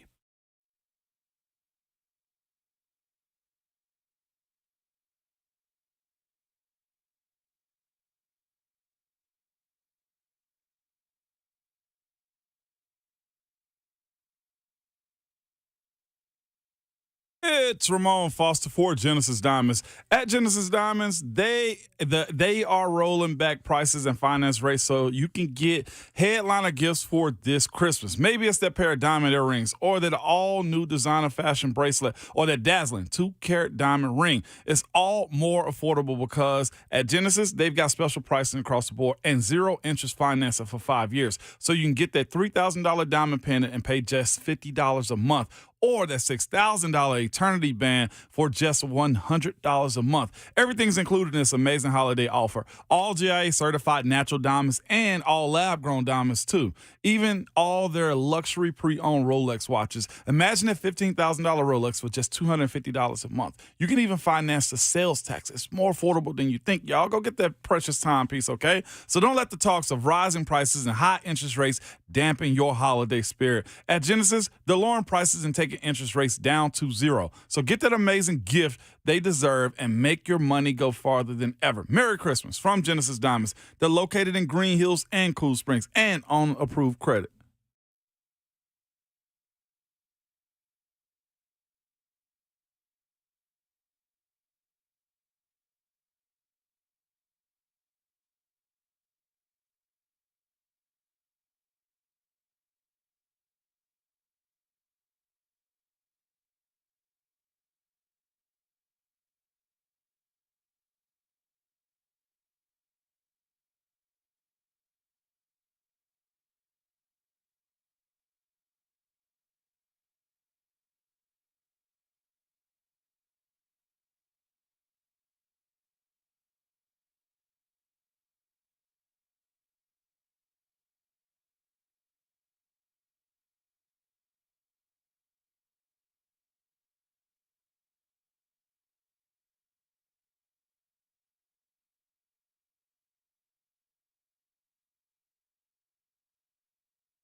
What's going on? 8 o'clock on the dot. Good morning from the 104.5 The Zone Studios. I'm Robert Walsh. Titans get some injury luck ahead of a big divisional clash this weekend as Jonathan Taylor suffered a thumb injury against the Bucs. Colts owner Jim Irsay confirms the injury, saying Taylor will have surgery tomorrow and miss a couple weeks. No decision on injured reserve yet, but it's possible and will be decided on later this week. The backup running back Zach Moss rushed for 165 yards and 2 touchdowns in the Titans and Colts' first matchup of the year. Speaking of the Colts, former Colts All-Pro linebacker Shaq Leonard visited the Cowboys yesterday. Now he's headed to visit the Eagles. Back-to-back visits with 2 playoff teams. Josina Anderson reports that both teams are comfortable giving Shaq time to make a decision. And a big game in hoops tonight as number 10 Vols look to bounce back against the number 17 Tar Heels at 6:15 tonight in Chapel Hill in the Dean Dome. For all your foundation repair and waterproofing needs, visit USSTN.com. Breaking news at once on your home for the Titans and the Vols. This is 104.5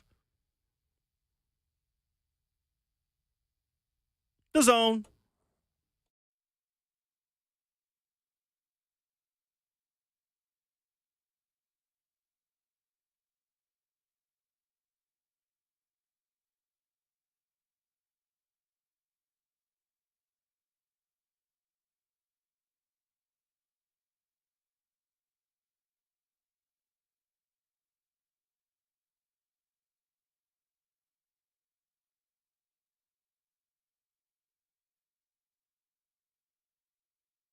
Second half of the show here already on a Wednesday morning in beautiful Music City, USA. It's a good morning to have a good morning. On RKW, brewed up by 8th and Rose, 615-737-1045 is the number. Streaming live on 1045 The Zone TV, Facebook Live, YouTube, Twitter, or Twitch.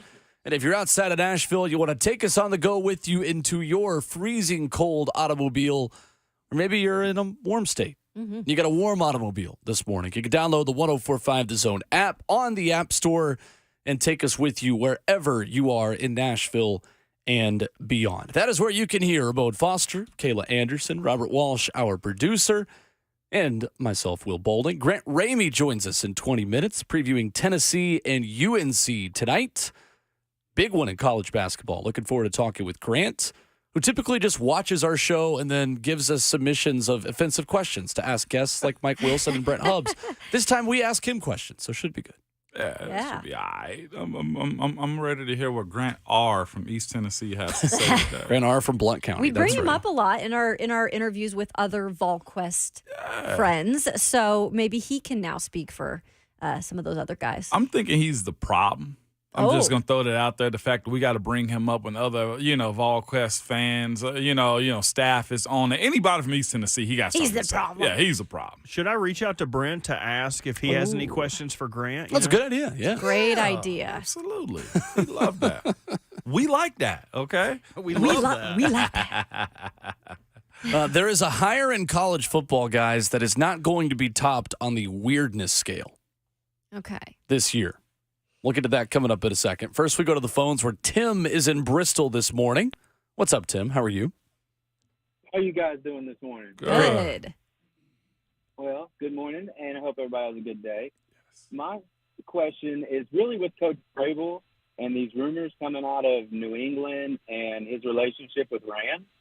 I was dismissing it kind of at the beginning, but then as I was listening to the Bucs radio station, or radio the other morning, he was saying like a lot of the things that they're reporting out of New England is something that he's been hearing for months, except for Coach wanting to force his way out. But would you guys happen to know, or does anybody any kind of issue with Vrabel and Rand, or because I didn't think there was an issue, but I guess it's something that's being talked about, and could Vrabel be looking to get his way out? Because I've always been told if there's a little bit of smoke, there's probably going to be some fire somewhere. But this isn't going away. It just keeps more and more. Thank you, Tim. Appreciate the call. Man, for me, I thought it was general. All right, here I go. Go. You guys have been in this world for a while as far as sports media, journalism. there are so many people that are in this world now that, respectfully, I say this, that don't have journalistic skills. I don't know if they went to college for it. Anybody can start up and write something and catch something viral. I was looking at, and I'll give credit where credit due, Easton Freeze on Twitter gave her the transcript of the guy Greg Bedard's interview with Jarrett Stillman. And there was I can read the first 5 lines of this, and you can tell he has no sources. It's all opinion-based. It's no basis whatsoever. And he has, to me, nothing that sticks to the wall. I saw it, hear it out. It sounds silly. Well, I'm not going to get into the specific. No, that's the dumbest thing right there. He said, I'm not going to get into the specific. I don't know the facts. Well, why in the hell are you talking? Rand and Vrabel hadn't even known each other for a year, and you're talking about there's dysfunction, and they said this about him. Well, if you also go look back at what players recently have said about Rand and the jobs that he's done, and even I saw something that was like, well, the scouting department said he doesn't do this, and he take ideas from others. Well, he said that in his presser, like, we collaborate, we talk, we discuss. Everything is in-house. We are on the same page. I thought it was immature because only a young person would do something like this. And the information that you're getting about Vrabel and about Rand and about the Titans is coming from a place not inside of Tennessee. It's coming from Boston. That's like me talking about the LA Rams right now. I don't know much about the Rams and their operation. That's like me discussing what the Colts actually have going on. I don't know. There is a difference between people that report inside your city and the people that are outside your city, because they can look at it with a wide view when the people who are in town actually talk to people inside the building, actually have those conversations and are close to it. I would venture to believe that it's way far off. Like, I'm just relating. This is from Greg Bedard. I'm just relating first, like, why Vrabel might not think the Titans are in an advantageous position for him. And from what I've been told, and like you, I don't know Rand at all. It ends right there. Yeah, I think it's a little bit more skepticism. Like, they're over there in New England, they're trying to do everything to figure out their situation because for the most part, it doesn't look like Bill Belichick will be returning, and maybe he will. But I think that's what the choice over there, I think that's what the choice they want it to be, Mike Vrabel, right? Yeah. Robert Kraft wants it to be Mike Vrabel. I'm sure a lot of people over there are taking what they're hearing, and I'm not discrediting him at all, but at the same time, when you have no idea really what's going on over here with Amy Adams Strunk and Rand Carthon and Vrabel's relationship, from everything I've heard, and we're over there, a lot, there has been none of that in terms of they don't mesh or they don't see eye to eye. I don't see that at all, you guys. And this is just something I think when there is something to talk about, because right now it's not great in Tennessee in terms of wins. And right now in Patriot land, it's not great in terms of wins. They're going to do sometimes things to talk about things that are going to get they're trying to fire eyes on it. They're trying to fire their coach through your coach. It seems like that, right? Yeah. That was dumb. The thing that still doesn't make sense is Greg Bedard insinuating that people in the NFL feel like Rand did not do his job well enough in San Francisco. And as soon as I saw that in the report, there's really no more credibility or legs I think you can give to that story. Mm-hmm. He may be right in throwing stuff at the wall and seeing what sticks, but I don't think there is a ton of credibility behind that report based on speculation from NFL sources. None of his sources came within the Titans building. Nope. And I think that's what's important through that whole story. One guy who is back at a building that he used to be in, Bobby Petrino, has been hired to be the offensive coordinator at Arkansas. There will not be a weirder move made in college football this offseason than the guy leaving Arkansas in 2012 after being fired in the wake of a scandal that saw him hire his mistress and mislead his bosses about their relationship, then the motorcycle accident, the amazing picture of him at a press conference with a neck roll, his face all beaten up, and an Arkansas hat. This is crazy. This is absolutely crazy. The fact that he has been rehired by Arkansas. Bunky Perkins, one of my favorite follows on Twitter, by the way, at Bunky Perkins, has said, I'm still trying to think what would be a crazier return than Petrino back to Arkansas. Even the hypotheticals. I don't even think Kiffin going back to Tennessee would be as crazy as Bobby Petrino being rehired by Arkansas. Sure. I couldn't believe it. When it was started off as a rumor at first, and then it came down the pipeline that they're hiring him. That blows my mind. This dude embarrassed you. But you know what, Will? In football and in sports, people love a doggone winner. Mm-hmm. And he has the ability to call up plays. Again, he's better as the underboss than he is the man. Capo. There we go, my boy. Hey. Oh, Dude gosh. over here watching Sopranos, he's over here dropping boy. Capo down. No! Yeah! Capo. Capo! You know what I'm saying? You're Capitan. Bobby Petrino. Yeah. Bobby Petrino down in South Jersey. You know the guy Oh, that boy. Go ahead, rides the tell bikes. Bobby. Tell Bobby you need a made man down there in Arkansas. In I didn't Fayetteville. know Bobby was like part Just of do a Mafia. Lipa. I'm cutting his mic off. No, what's the other one? Patino. Patino is part of the Petrino. Mafia. They both were at Louisville together. Be careful you'll get sued. Meet me at the Bing. What? Is Seems that the like restaurant? he is. Yeah, the Bing is the club. Oh, I thought it was a restaurant. Yeah, Never yeah. mind. You don't get that. You'll get it later. Never mind. No, I do get it. You picking up what I'm putting down? Yeah. You'll get that when you're older. It's no slander. It's no slander. But all I can see is like that picture of him in the net brace, his face scarred up from the road. That's all I ever will think of him. It's all I see. Somebody said the only thing crazier would be Art Briles going back to Baylor, Oh, well, oof. which Man, will that was obviously never bad. happen. That's the only possible return that would be crazier. He got yelled out for being on the field this year. Did he? Yeah. Oh wow. Oh man. Boy, people love a winner. Or Petrino just going back to the Falcons. That would be crazy. Oh, my God. How long was he there again? I forgot. Petrino. Yeah. About as Is that long what- as this show has been Yeah, today. wasn't it like he a wrote hot them 30 notes minutes? to leave. My brother was on that team. He was? Because he played for Petrino in That's Louisville. right. Yeah, Renardo was there with them. He said they got notes in their locker. Yep. About leaving. Sweet nothings. Renardo's like, dude, you brought me here. Sticky notes?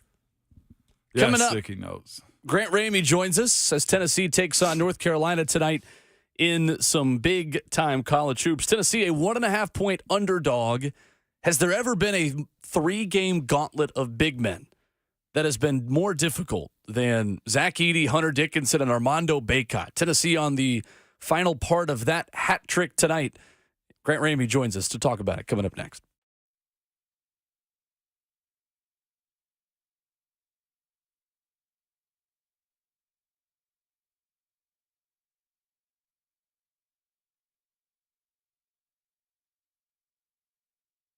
Hey, the future of joint pain relief is here. It is QC Kinetics, Advanced Regenerative Medicine, and it's amazing stuff. Hey, it's Kayla Anderson.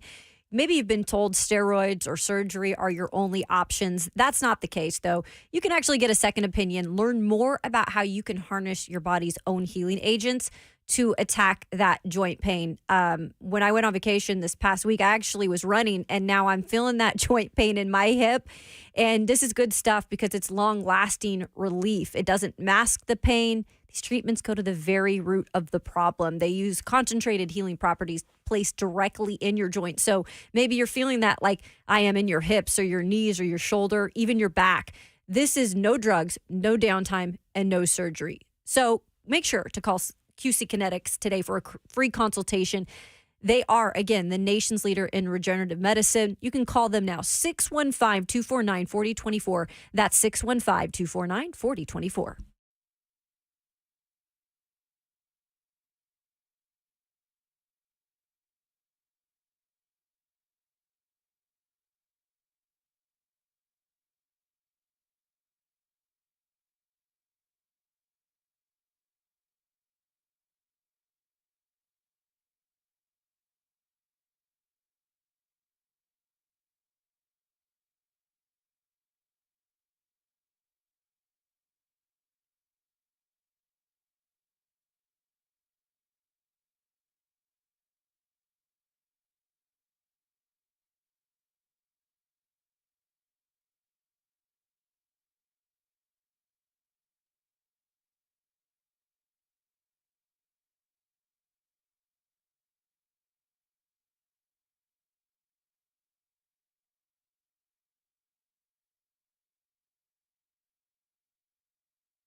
RKW is brewed by 8th and Roast right here on 104.5 The Zone. Ramon Foster, Kayla Anderson, Will Bowling with you.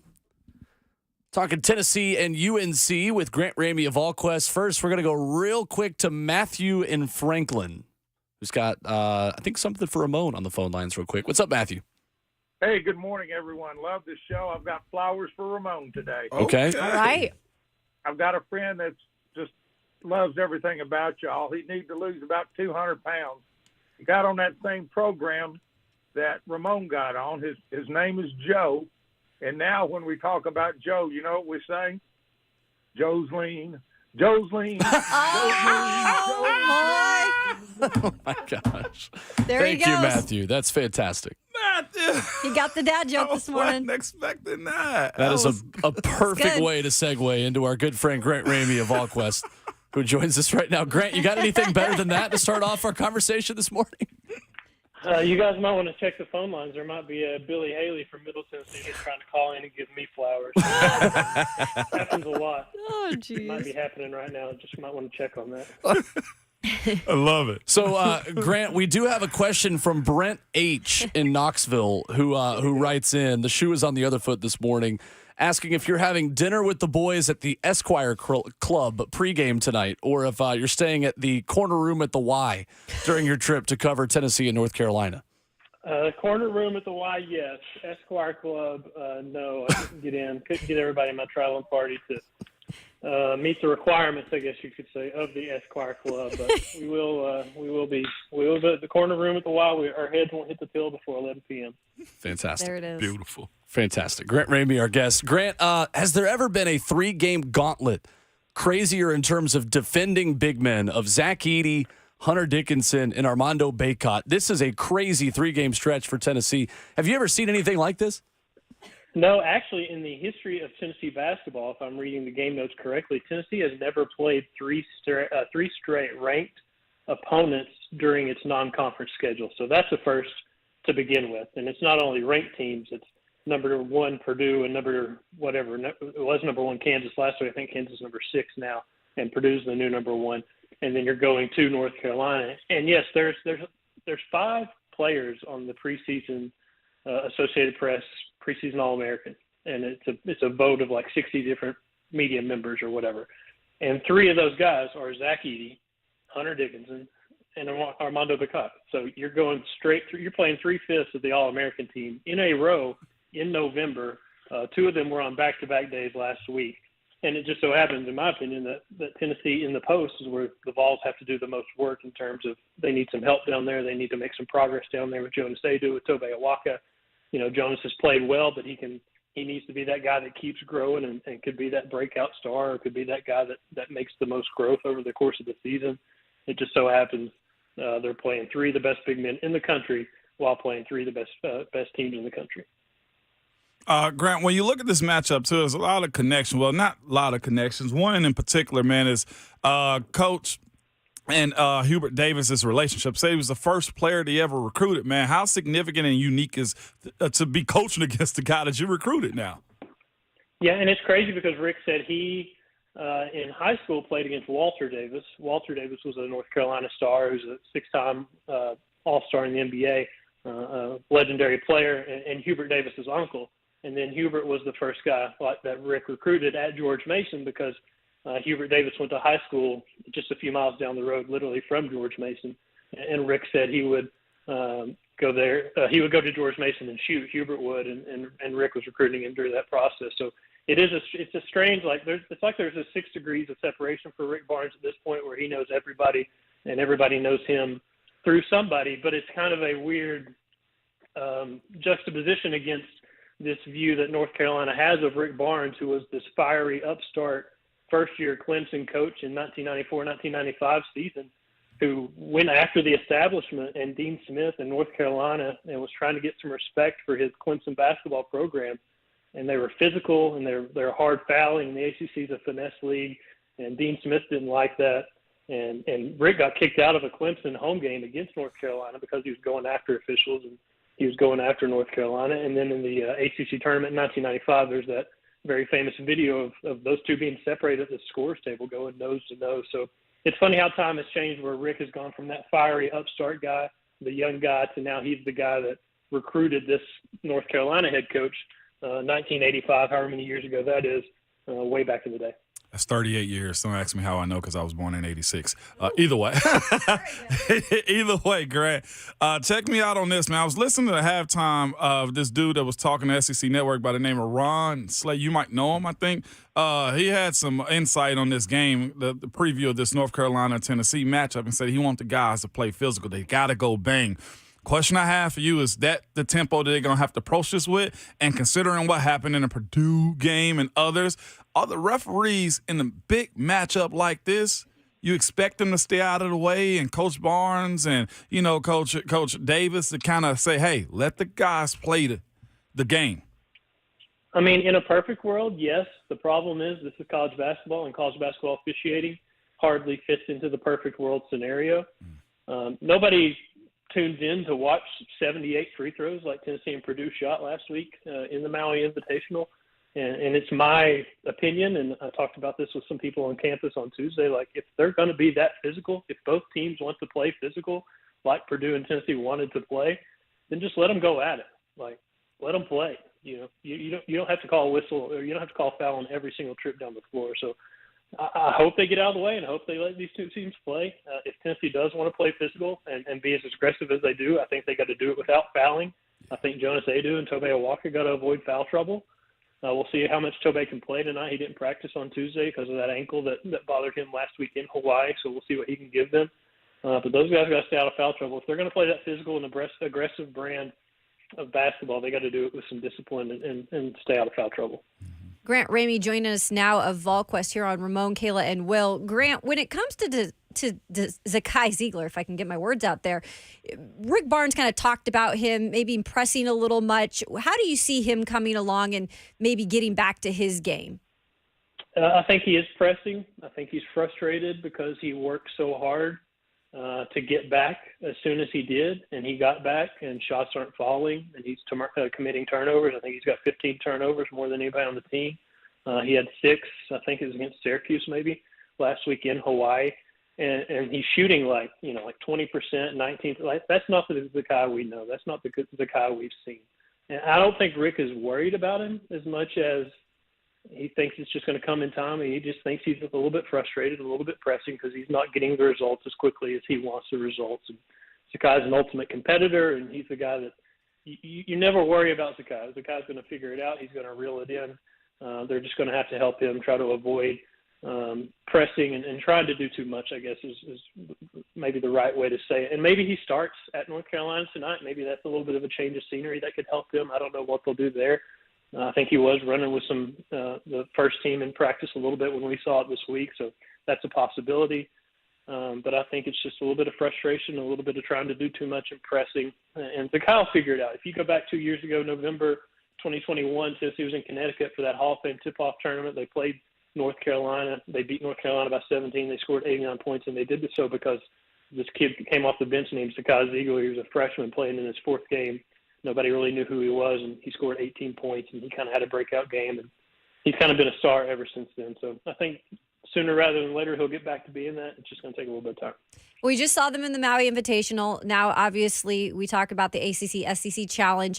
What is it, I guess, beneficial for these teams like the Tennessees, like the big-name programs, all playing each other early on in the season? How is that beneficial to these teams when it comes to the end product? I can tell you it's a lot better than that SEC Big 12 challenge the last few years that would play random Saturday in January for whatever reason. They would just kind of step out of conference play and here's this interconference tournament challenge thing between two conferences. I think the best thing is that it promises a big-time non-conference game for teams from both leagues because you look at conference expansion, the SEC's at 18 games right now. They have been for a while. They're going to add Texas and Oklahoma. You'd assume they're going to go to 20 games. The Big Ten, I think, is already at 20 games. The ACC's been at 20 games for a little bit now. It's getting harder and harder to schedule those non-conference games because of the number of conference games you're playing. You're going to play 2 or 3 games during Feast Week, like we've seen. You're going to play 4 or 5 bye games during the month of December at home and try to get your team right before you get into conference play. And you only play 30 or 31 regular season games. So you start adding that math up, 20 conference games, 3 feast week, 5 bye games. Like the schedule gets really tight really quick, and it's hard to find those marquee non-conference matchups. And that's unfortunate because it's really fun when Tennessee goes to Wisconsin or Wisconsin comes to Tennessee, or whoever the teams are. These games need to happen. And it's going to promise a rotation through the ACC for Tennessee, which is going to be awesome. There's going to be some ACC teams that come to Thompson-Boling Arena that have never been there. Tennessee's going to go places in the ACC they haven't been in a long, long time. They're going to go to Duke at some point. They haven't been there in, 40-something years. So it's fun to watch these matchups happen. And it's also a little bit of bragging rights. Like last night, I think it was 4 games for the SEC and 3 games for the ACC or something like that. The SEC needs 4 more tonight, if I'm not mistaken, to win the thing. So it's just fun to watch it play out, to have a little bragging rights and a little more interest on a Tuesday and Wednesday night in November. Grant Ramey of VolQuest on 3 with us. Grant, how much did Tennessee miss Freddie Dilion, the 5-star freshman in Maui, and when do you think they can get him back? I think they missed him. I think Freddie struggled a little bit in the preseason to kind of prove himself and earn some minutes. He didn't start at Michigan State for a reason. In that exhibition game, he didn't play a ton. I think he played 3 minutes at Wisconsin, maybe total. What's funny was I think they wanted him to do more defensively, and he was doing more defensively against Wofford, and then that's the game he gets hurt. So he put in a pretty good defensive shift, and it just so happens that he bothers a plantar fascia thing in his foot that had been bothering him for a while. So they're going to be cautious with it. He's out of that boot that he was in initially. It looks like he's walking around and doing a little bit of jumping and kind of looking more natural. He doesn't have a limp or anything like that. But I think it's a thing where they just have to kind of cautiously manage it and not push it too much, because it's an issue that if you don't treat it the right way, it's something that could linger all year long. And they don't need that. They need Freddie to get back, and they need Freddie to be a guy that can handle the basketball, that can create his own offense, that can get to the rim. They could use Freddie right now because of the guy, like we talked about, is pushing a little bit, struggling, and trying to do too much, and not shooting the ball well, turning it over, not giving them a lot of offense. So they need Freddie back quickly, but they can't rush him back ahead of time because they don't want to make this thing worse and make this thing linger any longer than they have to.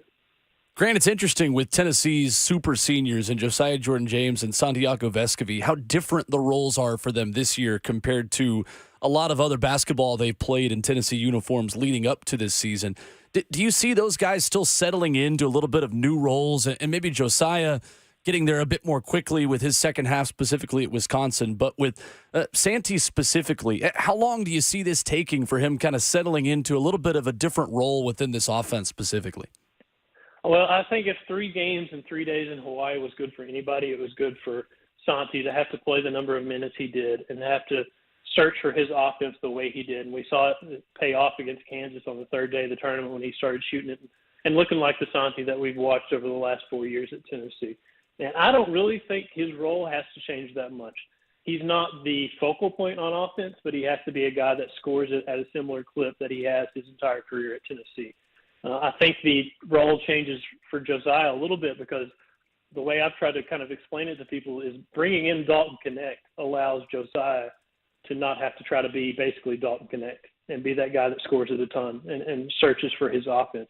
Instead, he's just going to play off of Dalton Connect, and Dalton's going to space the floor because of the defensive focus that he brings on himself, and people like Josiah are going to benefit from it. I think you saw that in the first few games of the season with Josiah shooting it as well as he did and scoring it as well as he did. I think he struggled last week in Hawaii, those last 2 games against Purdue and Kansas, because of the minutes load and because of the fatigue factor. I was talking to somebody on campus on Tuesday. They said, I was tired before the Kansas game Wednesday, which was a 9:30 local time start. And if I'm tired, I know the players are tired. And I think that was the issue for Josiah. I think it was the issue for a few guys. So I don't think the role changes for Santi as much. He's still going to have to score a ton, hit the 3 ball, find his offense, and he does a lot of other stuff too that helps affect the game and win games for Tennessee. And I think Josiah will get back to being the guy we saw him early in the season who just kind of scores it and works off of Dalton. And I think those 2 guys could thrive in those roles. And that's why I was going. The adjustments that Dalton Connect needs to have from going from Hawaii to now being back on the mainland. What do you expect from him kind of moving forward? Because he had some turnovers, didn't really get started the second half of the Purdue game specifically until later in the game. Does he understand the role that he needs to play for this team to be good moving forward now since he had a little, war of attrition? I think so. If he doesn't know it after Tuesday's practice and we watch Rick Barnes go at him for the entire 2 hours and push him to do more and to produce more and tell him that his team needs more from him, he's never going to know. But I think he does understand it because we saw it.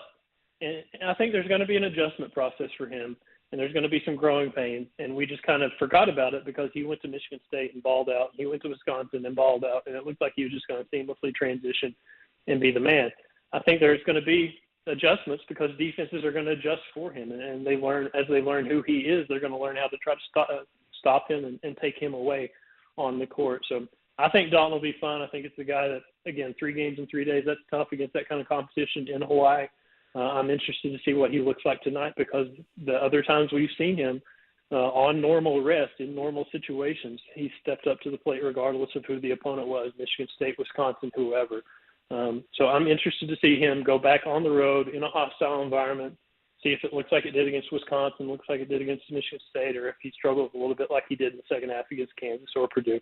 But he knows he's got to be the guy that produces more than anybody else on this Tennessee basketball team for sure. Grant Ramey here with VolQuest on RKW. Grant, when it comes to the SEC as a whole, I remember hearing Greg Sankey last year say at the SEC tournament that this is what we need now. We need a team from the SEC to represent in the Final Four and win the whole thing. That would be huge. How do you look at the SEC now and how it's comparing to these other conferences?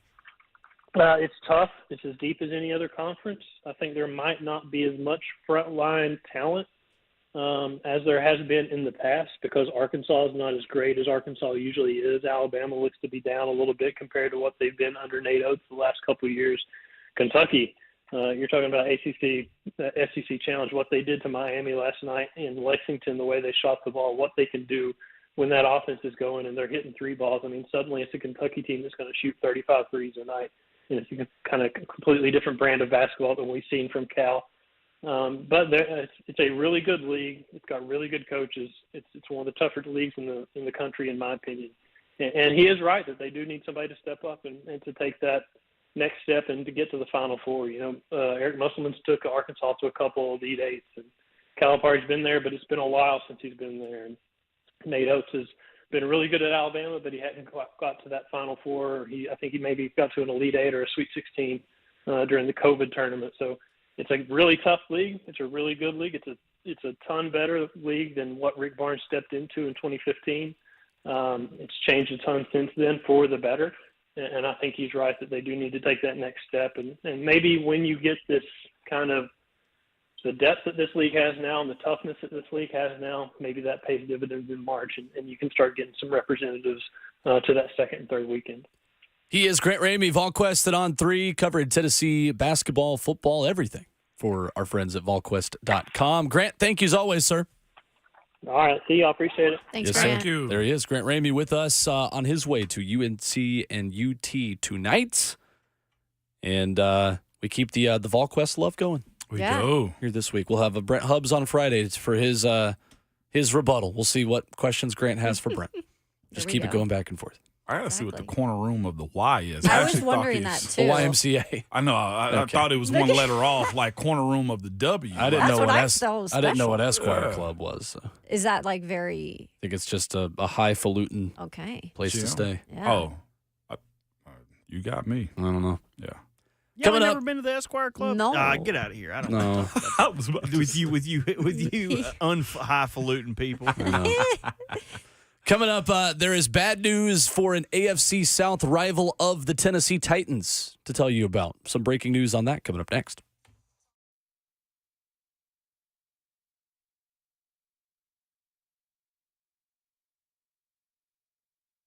When it comes to large home repairs, a lot of the time we homeowners pretend we don't see the warning signs. We're afraid of what we're going to hear. This is especially true with waterproofing and foundation repair. It can be something big that needs to be fixed right away or a small problem that'll become bigger later or maybe nothing at all. Bottom line is, we don't know, and we certainly don't want to be sold something we don't need. We need a peace of mind. And United Structural Systems is the company to give you that. They have over 25,000 100% satisfied residential customers, and here's how they make that happen. When USS comes out to your house, you're going to get a problem solver who provides a peace of mind to their customers. That's you, the homeowner. You're not going to get someone who's worried about meeting a sales quota, upselling the next big thing, or someone there to educate you and help you understand what's happening with your home. At USS, their only measure of success is how satisfied the homeowner is and not a closing ratio. Homeowners trust USS, keeping homes dry and stable for over 25 years. USS serving Middle Tennessee, Southern Kentucky, Western Kentucky, and Northern Alabama. And you can reach them online at USSTN.com or call them 615-488-7855.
RKW is brewed by 8th and Roast on 104.5 The Zone. In 15 minutes, the executive producer of Titans Radio will stop by, the one and only Rhett Bryan.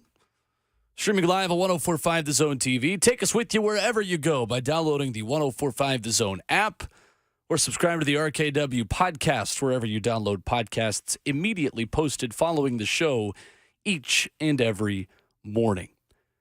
The Houston Texans have another injury. Jeez. This time on the offensive line, again, Texans guard Titus Howard is expected to miss the rest of the season with a knee injury. According to Ian Rappaport of NFL Network, has started every game he has ever played. 27 years old, who signed a 3-year, $56 million contract extension in July. The Texans' first-round pick in 2019 out for the year before he even sees the Tennessee Titans. Have they gotten Juice Scruggs back? Their, I think he was a second-round pick out of Penn State. Their center. I know they had activated him to make him eligible for practice. Yep. But I didn't know if they got him back. That could probably help supplement that loss just a little bit. I believe he is back now. Yes. Yeah. Played last week against the Colts. It's that time of the year Not where Colts, Jags. these injuries start to come up and teams start who are, front running right now and kind of slide a little bit. Cannot escape that injury bug, man. You just got to be lucky.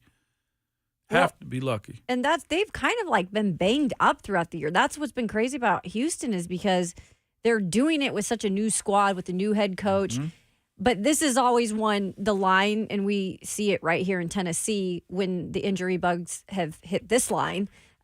Clearly not as deep, but it's hard with a rookie quarterback, right? And so you will be interested just to see. I know this isn't the whole offensive line, it's one guy, but it affects the chemistry. It does. Especially this time of year, like you were saying, Ramon, like when they're in a groove they're of some in a sort. groove. The reason they are at this spot right now is because that doggone quarterback they got. Joker's on fire right now. I think the expectation is for Juice Scruggs to play left guard, Shaq Mason at right guard. Now without Howard. Right. Did they trade for him? Or they signed him this Shaq offseason? Mason? Yeah, Shaq. Yeah. They traded for him. Believe so. That was a smart move now, ain't it? Golly, because Shaq is a little bit older, if I'm not mistaken. Yeah, he was drafted by the Patriots. Then he followed Tom Brady to Tampa, and that's where he was traded from to Houston. On March 15th. That's what I thought. Yep. Good memory. Yeah, ninth-year veteran Shaq Mason and a 2023 seventh to Houston for a 2023 sixth. That's a low price. A low price, boy. He also had a big contract, if I'm not mistaken. I believe that's why the compensation was lower. He was getting paid a little bit more than the Bucs would like to pay when they were in kind of a cap hell situation. Yeah, that's when they chased that ring, huh? They pretty much got all Tom's boys. You've got to pay. At some time, the bill comes due. It eventually, Bert. I'm glad you said that, my brother. I'm told yesterday was the last day of the NBA in-season tournament group stage. Oh, God. Correct. I can't keep up with that. So they're playing this on middle of the week and then playing NBA regular season on weekends. Is that correct? Yeah. It is a little confusing. Explain it to me like I'm 5. That's pretty much it. It's essentially, why they're doing this because of the consumers. They go to these games. Let's say we go to Memphis and they're playing Golden State and Steph isn't playing, or those times right there. So the gist of it, there's a bonus at the end of the year to incentivize players to play during the season 7, getting all these rest days. How they break it down and why, I ain't got a clue. I just know the courts are cool. Did I tell you that happened to me once? What? I bought tickets to see Cavs, Grizzlies, to see the Cleveland Big Three. Didn't nobody play? And then right after we paid like $60 a ticket, not a single one of them were on the floor. I think Jordan McRae started that game, former Vol, actually. One of my favorite former Vols, to be fair, but. And that one when Braun was there, was Kyrie there? Yep, and Kevin Love. Yeah. I actually, we got tickets to see Golden State play in Memphis, and all three of them played. Clay, Kevin Durant, and Steph. They all played. They all played. But it's also a Western Division game, too. That's true. Yeah, Western Conference game.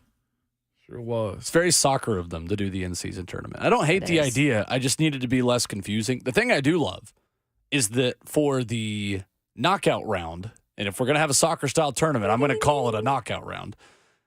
They're combining talent from different television networks to do like mega broadcasts all together.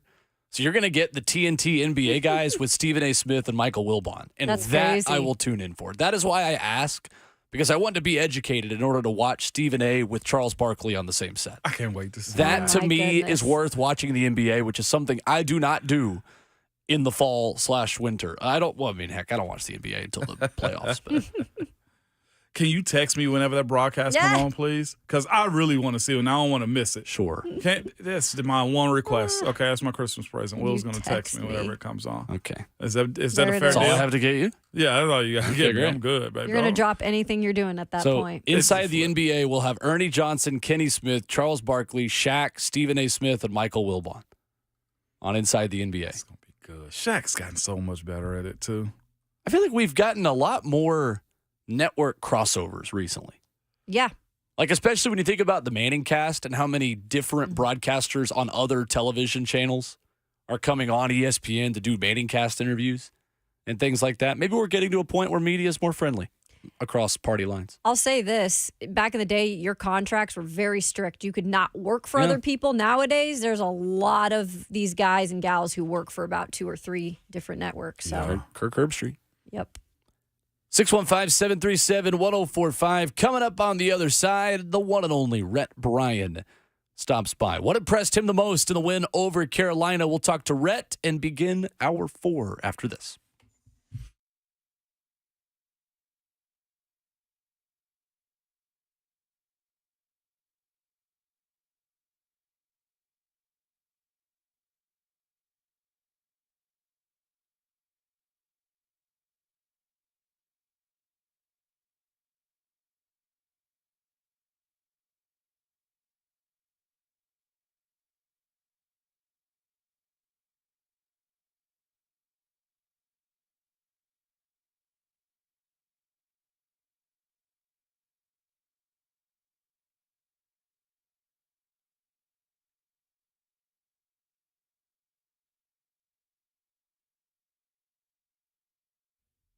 Joined now by our good friend and certified arborist, Dean Glasscock. It is Arbor Art and Tree and Shrub now Save a Tree. And Dean, it is getting to be winter. We've talked about it here for the last couple of weeks. We're feeling it now. What about the folks do they need to know in terms of winter pruning and what it can do? Hey, that's right. Good morning, everybody. Happy Wednesday. It's beautiful and freezing cold out there, and the trees are standing and waiting for spring to get here. So in the meantime, this is a great time to pick up the phone call, 615-299-9999. That's our phone number, has been for 30 years now almost. In December, it'll be 30 years. We're super proud of that. We are now a Save a Tree company, and we're super proud of that too. So winter pruning is the best time to take care of your trees, to do the maintenance, to keep them safe, and make sure they're going to thrive in the spring. So pick up the phone, give us a call,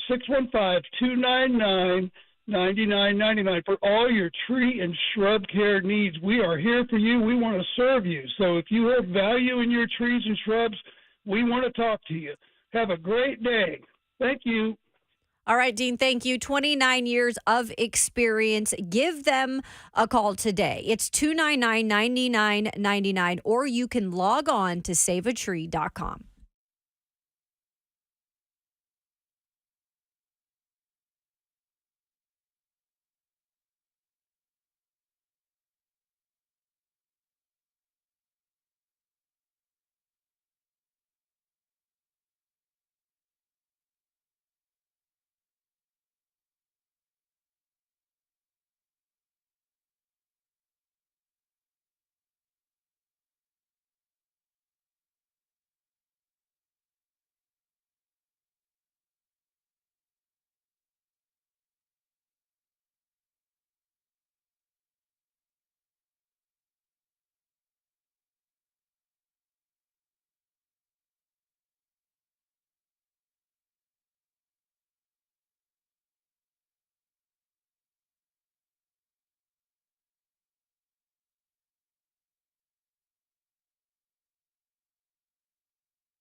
What's going on? 9 o'clock. Good morning from the 104.5 The Zone Studios. I'm Robert Walsh. Titans get some injury luck ahead of a big divisional clash this weekend as Jonathan Taylor has suffered a thumb injury against the Bucs. Colts owner Jim Irsay confirmed the injury, saying Taylor will have surgery tomorrow and miss a couple weeks. No decision on injured reserve yet, but it's still a possibility and will be decided on later this week. The backup running back, Zach Moss, rushed for 165 yards and 2 touchdowns in the Titans and Colts' first matchup of the year. Speaking of the Colts, former Colts All-Pro linebacker Shaq Leonard, whose visit with the Cowboys concluded yesterday, is now headed to Philadelphia to visit with the Eagles. Back-to-back visits with 2 playoff teams, as Josina Anderson reports that both teams are comfortable giving Shaq time to make a decision. And a big game in hoops tonight as number 10 Vols take on the number 17 Tar Heels at 6:15 tonight in Chapel Hill at the Dean Dome. For all your foundation repair and waterproofing needs, visit USSTN.com. Breaking news at once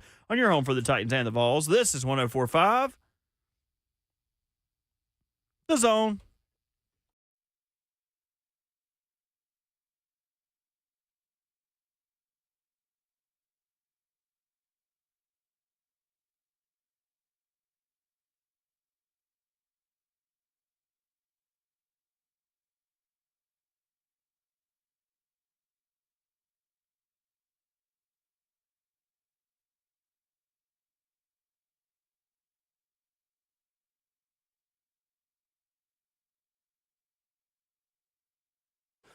Hour number 4 starts right now on a frigid Wednesday morning in beautiful Music City, USA. The fourth quarter of the show.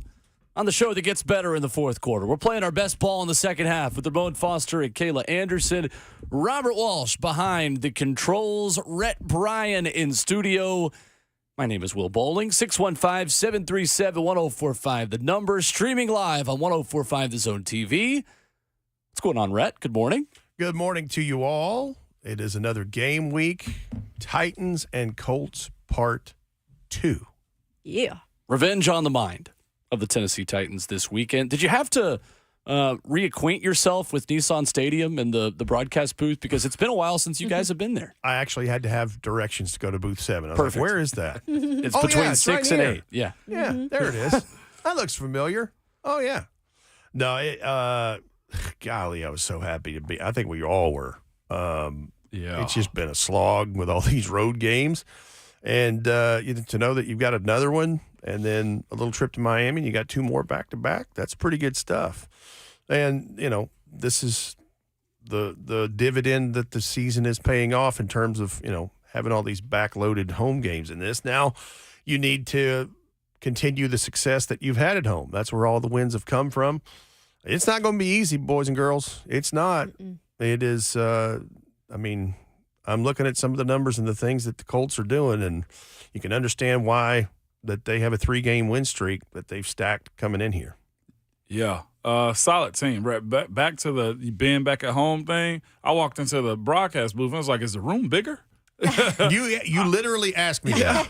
I thought no, it's just because we're at home. There You're were like, some okay. more pictures up on the wall. Yeah, Phil put some more pictures up. And I was just thinking to myself, and our door sign from London. The door sign that from we London. smuggled back to Nashville. So I was like, okay, I see some changes. Did the room get bigger? I was just like, it really tripped me the heck out being back home, right? Yeah. You can breathe a little bit more in the room now.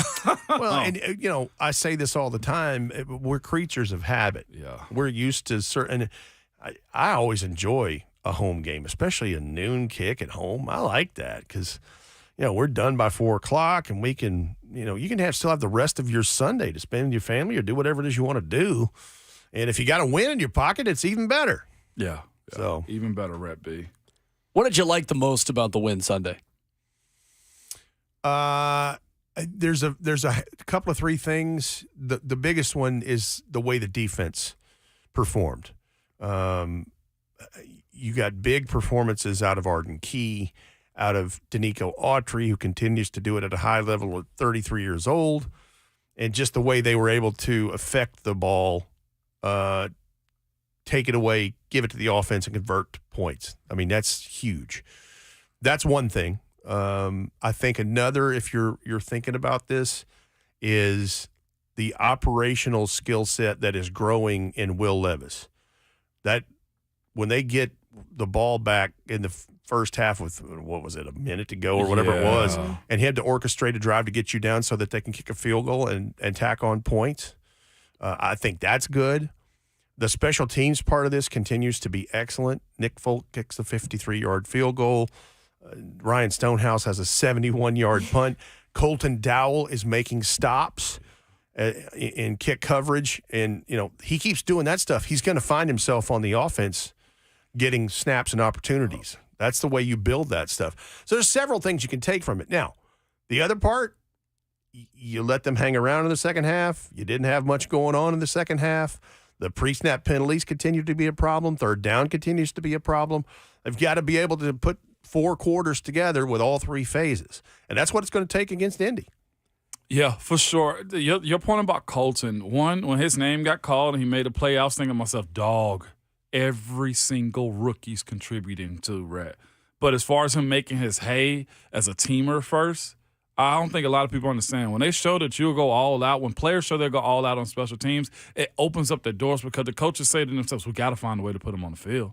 And that's what I'm hoping for, a guy like him, who's local, of course, 7th-round pick from UT Martin. I like those types of stories, especially if they ball out, though. But, again, watching this group operate, I can't believe how flagrant Carolina was on that 2-minute drive. Like, they played soft. It's like, okay, go ahead, play it down the field. And Levis hit a dart down the middle, set him up for a field goal. It was a good operation. We really didn't talk enough about that since you brought that back up. We really didn't elaborate enough on that.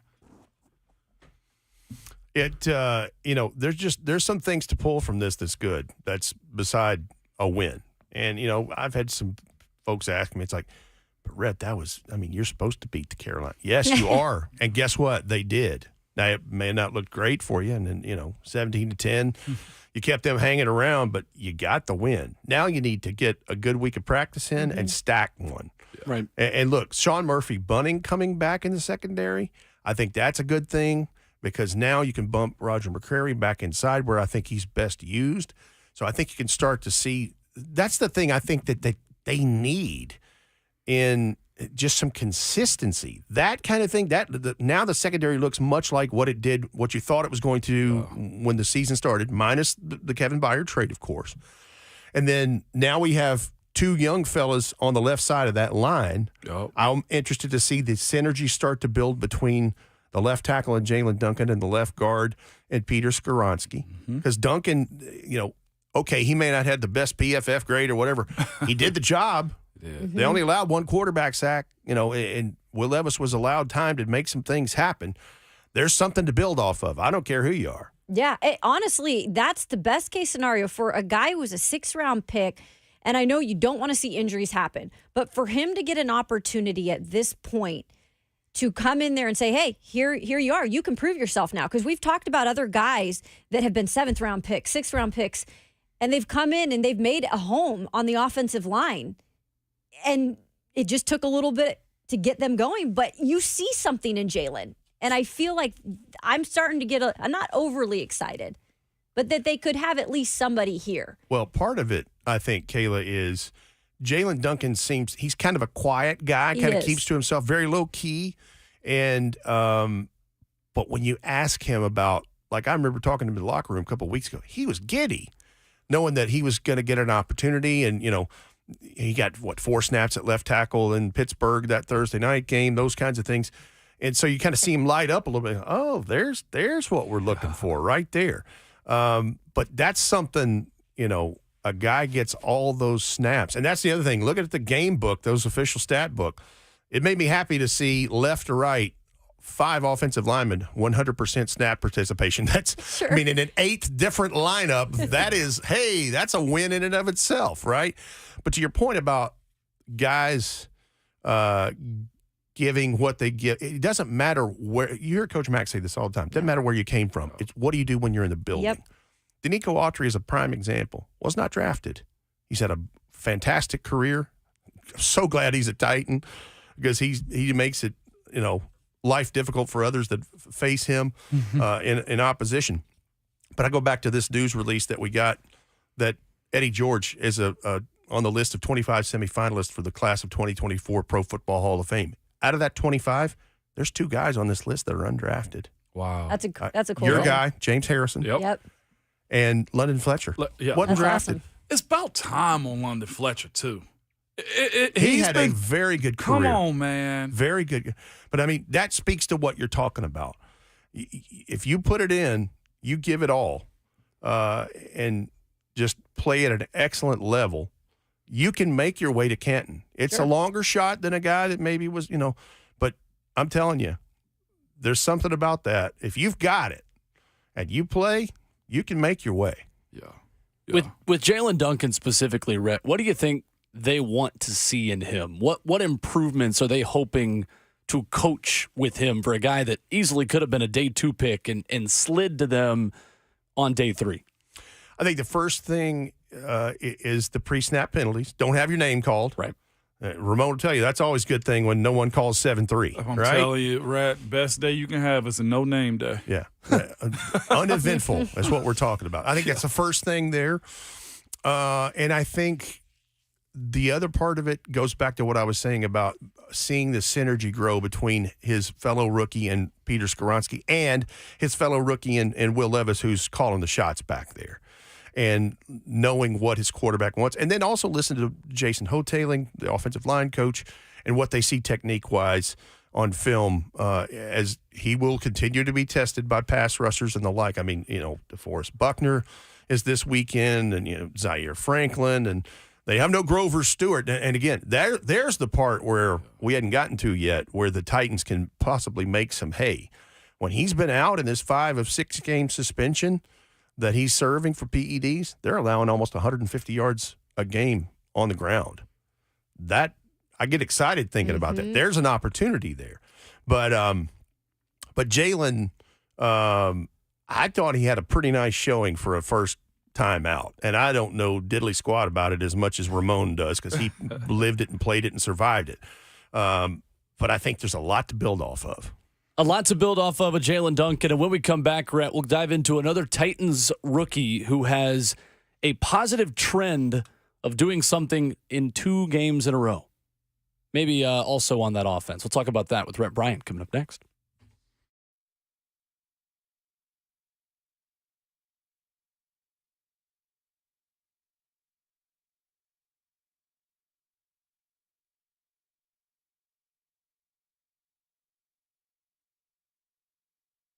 It's Ramon and Kayla for Window Nation, y'all. Here it is. Weather's here. Temperatures dropped quick. It was in the 20s this morning, and energy costs are on the rise. If you have those old drafty windows we've been talking about, your furnace is working harder than ever to keep your family warm. But Window Nation wants to help this month with 0% financing for 5 years, plus 2 free windows with every 2 you buy right now. Now is the time to protect your family from the elements and lower your energy costs and upgrade the look and feel of your home. Yeah, now is definitely the time because it's only going to get colder and you want those windows fixed to keep in the heat this winter. You can save up to 30% on those energy bills. And if you're thinking, well, how are they the experts? Explain it to me. Well, they've installed over 200,000 windows just last year. That's 40 times more than the average window company, 96% of them requiring no follow-up service. They have over 10,000 online positive reviews. So if you don't trust us, you can go online and look it up for yourself. Also, comprehensive lifetime warranties on the entire window, including the glass. So all reasons why to get it done now before the extreme winter weather hits. It's 866-90-NATION, or you can go online to find out more. WindowNation.com.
Life is busy. We could all use some extra time in our day, which is exactly why Two Rivers Ford offers mobile service. We'll bring the service to your driveway at no additional charge. Oil changes, brakes, batteries, the certified technicians at Two Rivers will perform basic maintenance on your vehicle wherever you are, so you'll have more time for moments like this. Schedule your mobile service appointment by scanning the QR code or calling Two Rivers Ford today.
RKW is brewed by 8th and Roast on 104.5 The Zone. Rhett Bryan in studio talking Titans with us. Rhett, what are we listening to? This is Genesis from 1983 from their eponymous record of the same name.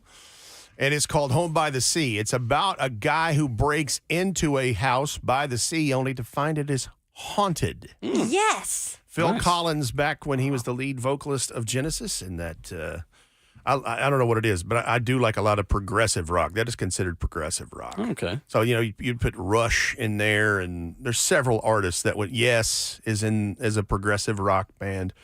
A lot of people would say that Pink Floyd is a progressive rock band. But anyway, I always like Phil Collins, always like Genesis. Good stuff. I feel like those are like experiences he has like that. I can feel it. Because that was based off of something too, right? I believe so. I'm putting you on the spot. Well, no, I always heard that was about something somebody did terrible to a lady, Yep. and then That's he saw it. The guy was swimming, and he was drowning, and he let him drown. And I don't know. We went down a dark path there. Sorry, sorry, guys. But welcome to Morbid Lane. Right. He literally saw it happen, if I'm not nuts, mistaken, dude. and didn't save him. I can't remember if that was based on something that actually happened or not, because I thought he had an interview a while back that said, no, it's not what that is, but I don't know. The musings of artists. Mm-hmm. That's where, honestly, what art, as we were speaking about flagrant journalists earlier, art is one of those things where music had substance to it. And being able to relate, whether true or not, the stories that go in and out of these songs, like Purple Rain. What is the basis behind Purple Rain with Prince? You know what I'm saying? Like, there's a lot. And it's left to interpretation by the artist as well. Mm-hmm. Like, you could have a set of lyrics out there that, means something to someone else. Yeah. Like, I'll give you an example. So when Foreigner was cutting the record Agent Provocateur, the one that had I Want to Know What Love Is, which was their biggest charted hit. I want you to show me. And so they were in the studio recording this. They did it with the New Jersey Mass Choir and Jennifer Holliday. That's who's singing backup on all that. And they just wasn't getting the right vibe. They do a take. And this is before they brought in the choir part. And so Mick Jones, one of the founding members of Foreigner, his parents are there for whatever reason during this recording session, and they all gathered up and they said the Lord's Prayer. And the New Jersey Mass Choir shows up. Jennifer Holliday's in there, and the one that you hear, first take. Wow. And when you hear the song, they didn't intend for it to be this way, but you could certainly take a spiritual look at that song. This mountain I must climb. Feels like the world upon my shoulders, but through the clouds I see love shine. So anyway, it's interpretation. Certainly, and look, where we live right now, country music is always, the backbone of country music has been storytelling. Absolutely. There's a clear story involved, and it's not as much vague things as it is in other veins of music or genres of music. But yeah, I'm always interested to hear a story behind. Sometimes guys are just riffing and it's like, hey, we had some clever lyrics and here's what we came up with. And then sometimes it's something that, heartbreak, tragedy, whatever feeds that line of, creativity. But anyway, what's fascinating? That's music 101. You got one for us, Bert? Go ahead. It was Phil Collins did an interview about 3 years ago that talked about it. He said he was going through a divorce when he wrote the song, and it's more about the bitterness of separation and the angry side. In the Air Tonight? Correct. Okay. Yeah, and he did not actually see someone drowning. Okay. It was we got that clarified. he was referencing their marriage. Their marriage was drowning, and you did not lend a hand.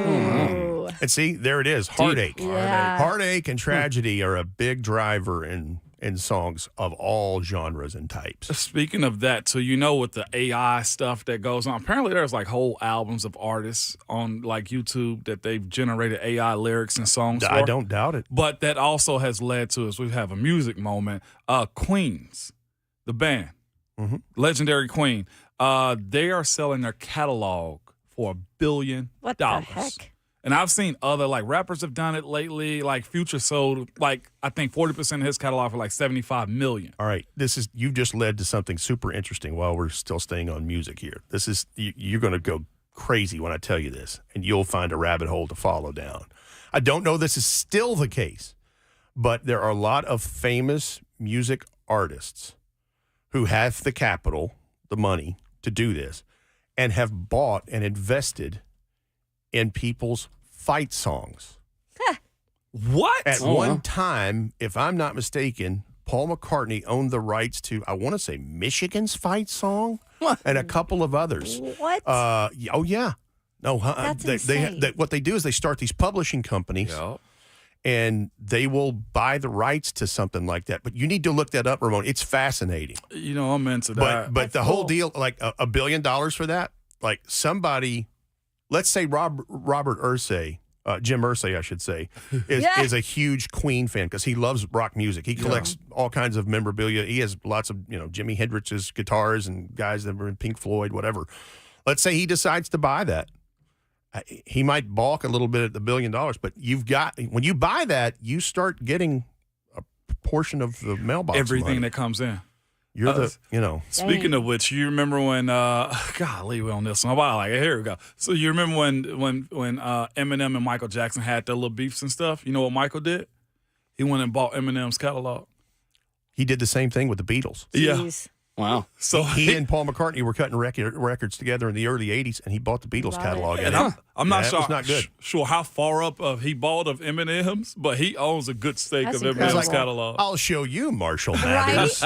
So the list of fight songs that Paul McCartney owns the copyrights to: Duke, Florida State, Georgia Tech, Indiana, Iowa, Michigan, Minnesota, Nebraska, Northwestern, Notre Dame, Ohio State, Oregon, San Diego State, and Wisconsin. What? Allegedly. Ramon, you're welcome. Whoa! That's crazy. Apparently on Wisconsin might not be one of them. Like maybe he used to have Wisconsin and now that doesn't may not anymore. Be current, but at one time, right. I thought Notre Dame was one. And that's crazy. Isn't that wild? Those are all like signature. Like I could sing you. I could sing you all of those. Like sure. Notre Dame one's probably the most recognizable fight song in college football. Think about this. Probably didn't take a whole lot to acquire it. Right. This is not like you're buying, the rights to Bing Crosby's White Christmas or whatever. I mean, that's incredible. We need to band together and buy like MTSUs or something. We need to buy all the small local schools. By the way, did you see who's on songs. their list of candidates allegedly? Jerry Mack from Tennessee is one of them. One of them's Butch Jones. Yeah, we did. We just said, please don't let it happen to them. I was really trying to make it something else. Well, I just saw that name. I was like, ooh. Yeah. Oh, boy. Pit in the stomach. Hey, he put up 77 points on somebody this year, though. Good for you, buddy. Miss, I think. It was Southern Miss. Good for you. Wow. Good job, Butch. Good for you. Butch Jones tried to get me banned from practice because of a joke I made on this radio station once, but that's a separate conversation for a separate time. Don't hold a grudge, Will. It doesn't look good on you. That's all right. I won't be as thin-skinned as him. Rhett, Peter Skronsky is not allowed a quarterback hit or a pressure in the last 2 weeks. I'll answer that with, I like it. Trending upward. More, please. Yes. We May have I have another? significantly less questions about him being moved to tackle. He's starting to put together some things, and it seems like the coaching staff and just everyone in that building is starting to take notice with, this is probably the Peter we would have had sooner had he not had appendicitis in the middle of the season. Yeah, because he missed, 3 games with that? I believe that's right. Yeah. So, sure. And that's the thing that with everybody talking about, why didn't he tackle? Why didn't he tackle? Who cares about the arm length or whatever, or lack thereof? I think the philosophy here is that you put him at the place where you think he's the best and go watch him do his work. And I think that's what we're starting to see. We are. And he's got a big test this weekend along with the Jalen Duncan on that side, too. If I'm not mistaken, PFF said Peter Skronsky had his best passing game or best grade, I think, Will, from last week's, too. That would be correct. An 86.7 pass block grade 1 week after an 85.0 against Jacksonville. Wow. He seemed to have stepped up. And I've been in a spot to where, and I said on Buck and Lucas show yesterday, when you know you got to go, and you know that this is a newbie right here. You know what I'm saying? Like Jalen Duncan being right beside him. Ain't no telling how close they are. Their communication is being rookies together. Or they might have said before the game, hey, this can last if you do your job. So I'm going to help you out. You just do your thing and I got me. I thought it was fascinating. And I watched it in game. Peter was having a really good day, Rhett. Here's the thing that strikes me about Peter, and I want you to elaborate on that with what you saw and what you saw out of Jalen Duncan. I asked you that in postgame Sunday, and I want you to reiterate there. But here's the thing that strikes me about Peter, and you, Kayla, you've had conversations with him. We all have in the locker room. He doesn't talk or act or walk like a rookie at all. Nope. He carries himself like a guy that's been playing 3 or 4 years, even though he knows, I'm not saying he's cocky or arrogant, but you hear his coaches saying that. It's like, yeah, Peter he's like an old soul. He doesn't carry himself that way. So there's a maturity level there already. And the guy's just put his head down and gone to work. That's all I've ever seen. I mean, you don't hear much out of him at all. He'll talk to you if you ask him you need, Absolutely. a sound bite or a question or whatever. But the guy just works. He does. And it's just even more to that point, though, because we talked about this. If you can get a starting left tackle or even at the floor, rotational guy that you know, if the guy that you may draft next year goes down and we got some quality, I think we're all finding out in offensive line and just in teams, your backups have to be quality guys. And you got to make sure that being real, get them low value, high output. Jalen Duncan would definitely fill that void if he continues to have a good game. Now, this will be the test for both of them for sure. Playing together, they're going to get attacked. Rhett, you see little bro coming up the street trying to play basketball. Hey, no, I don't want to play with you. Oh, you want to come on the court? All right, watch me back you down and dunk on you. Like, that's what they're going to try to do to these young guys this weekend. But and watching Jalen this past Sunday, did he have some mess up? Yes. I ain't saying all the problems are solved when it comes down to the left side of his offensive line or left tackle in general. What I'm saying is there's some promise for a guy that's a 6th-round pick, has the ability to play better. I saw him use his arm length, his size. Yes, he got bull rush on one of them, but I think that was him getting surprised by Brian Burns. Brian Burns said, biggest dude on the field. Punching him in the mouth, and he ran down the middle of his chest, and he couldn't replace his hands. To the credit of Andre Dillard, I saw him watching him, and he was doing the hand motions of, like, bring your arms back under quick. And for his sake, it's probably easy to teach and it's easy to do sometimes. Mm-hmm. Just because a player has a bad game or is not good as you want him to be doesn't mean he doesn't have some good stuff. I got to give Dillard kudos on him assist him. Hey, bring your arms around quicker. That was good. Interesting. Now, Ramon, here you brought up something. We talked about this in Farm Bureau Health Plan's Titans Countdown about he lines up Brian Burns predominantly to the left, but we knew he was going to try the rook. You knew he was going to come to that side at some point, and he did. And we're talking Brian Burns. We're not talking about a sack of potatoes here. I mean, this guy's good. So let's put that into proper context. The other part of this is the greater picture. 6 games left, 5 of them at home. 3 of the 4 are at home and are divisional. He has a chance to put Tate down to help himself in 2024. And what I meant, and all I'm doing is just reiterating what you're saying and underlining it with this.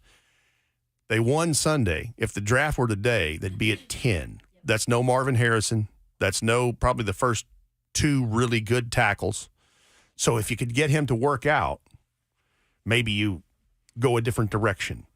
If that's if you believe you've got that. That's what I'm alluding to. So how I ended up getting my kickstart in this league was through a situation like this. I ended up starting the last 4 games of my rookie year. That gave me a baseline. And that wasn't crowdfunded while you're talking Kickstarter. Yeah, Go ahead. right? I was not. I had to scrap for that one, Rhett. But I remember specifically, though, one, I played well enough. I thought we were good enough. And it at least gave me one of those, hey, we got an established young guy in this room that we know we can count on. And those last 4 were not a cakewalk, okay? At Cleveland, Green Bay, Baltimore. Won that game, too, man. I don't know why I want to say that out loud. Won that game. Against Baltimore, and well, you were a part of it. I mean, you said you started the last 4 games. He's trying to be nice to Bert back there. And then at Miami. So that's true. That was a fascinating exchange right there. But what happened was I got reps, and that's where Jalen Duncan is right now. And I'm hoping his are quality moving forward. It's on him now. That's what I'm getting. It's on him now. You're in the building. Yes. What do you do with it? Exactly. Mm-hmm. Rhett, when you look at this Colts matchup, part 2, obviously, from this season, Gardner Minshew will be playing this full game, at least barring something happen. Yeah.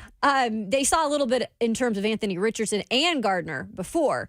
What is it, I guess, that he does that scares teams? Because he's just a backup, but he's been a serviceable one at that, and he's won 3 games for them. How does this defensive front, like it did last year, simplifying things, contain him? Well, first of all, he's been a problem for the Titans when he was in Jacksonville that's uniform. very true. And after that. Good point. 2 teams after that. He has a way of distribution within the game. And the one thing that the only real knock I'd say is that he does turn the ball over. He's got 7 picks, and he has have fumbling issues. Yep. So that's where you can try to affect him if you can crash the gates. But that Colts offensive line, highly ranked PFF grades there. They're doing quite well there, and not just Quentin Nelson, right? But with him, it's the distribution of the ball. He figures out the playmakers. I think the puzzling thing to me is that they have not worked the tight ends in as much in that offense in this last 3 games that they've won. That's they what haven't. we're Now, saying. Jelani Woods has been on injured reserve. Kylan Granson has had his moments here and there. Even Alec Pierce hasn't been as involved. Very true. It is Michael Pittman Jr. and the rookie Josh Downs from North Carolina. And then also, obviously, Zach Moss, and up until this week, it's been Jonathan Taylor to go with. That's been the 4 main targets in this thing. But he can extend plays with his body. We've seen him do it. We saw him do it on October the 8th. You know, it's a problem. I think it's the line of scrimmage is where it all comes down. If you can get him uncomfortable, you can force him to make a mistake, and then you've got to go capitalize off that mistake. But he'll burn you if you're not careful. And Bernard Ryman, the second-year player out of Central Michigan, another example of a tackle who took over late last season and has then parlayed that into a full-time starting role this year. Are you surprised at just how good that line has been? Because a year ago, we were talking about the Colts offensive line under interim coach Jeff Saturday being a disaster. Well, they had a slide in the back part of the season, much like the Titans did. And they had a coaching change in the middle of that, to your point. Things were just so out of skew. And even Big Q, as they call him, Quentin Nelson, he was having issues. Right. And I think some of that is, part of who was around him left and right and, all of them together. But, yeah, it's surprising to me that this line is doing as well as it is. But I think it goes back to all of these parts we've been mentioning in a Gardner Minshew, in those 2 wide receivers that have been the main targets lately, in a Zach Moss who's going, hey, you know what? I can start in this league. We got Jonathan Taylor, but I can run this ball, and I can get it out of the backfield too. And Mo Alley Cox, he's one. That's why it bothers me they haven't been going to the tight ends as much, because he's been a problem for the Titans in the past too. Yes, he has. Rhett Bryan at Titans Radio with us every Wednesday morning here on the show. Of course, Titans Radio back at it in that home booth for a second straight week. How about that? I'll know how to get there this week. This Sunday between 6 and 8. Rhett, thank you. Thanks, Rhett. Thank you all. Have a lovely rest of your day. You as well. When we come back, midweek motivation courtesy of our good friend Inky Johnson, plus one NFL prospect who says it is a game-time decision whether or not he will declare for the draft by the January 15th deadline. Do we believe him or not? Find out who coming up next.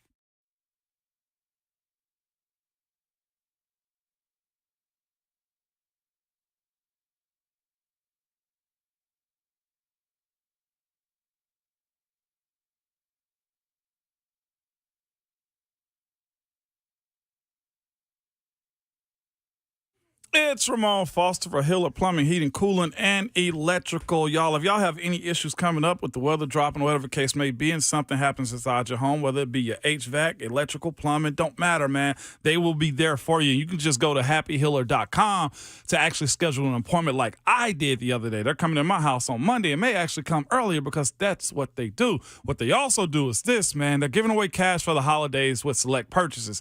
Right now, they're donating $50 in toys to Toys for Tots with every tankless water heater purchase someone buys, okay? And giving away a $250 Visa gift card with each unit. You can get $500 Visa gift card when you buy a select new HVAC system, okay? All these purchases have great financing options with low monthly payments. Here's the thing. These deals are only available until the end of the year. So schedule today like I did at happyhiller.com.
Wrapping up the show, RKW brewed by 8th and Roast right here on 104.5 The Zone.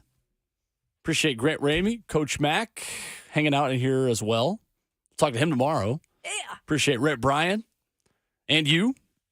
615-737-1045, the last call for phone calls. Guys, when Caleb Williams says that it is a game-time decision whether or not he'll declare for the draft, do we believe him? I do. Really? I do. Surprises me. Why is that? He's in L.A. He going to get a major NIL. He lost to Utah 4 times. Had some other bad conference losses that he probably want to avenge.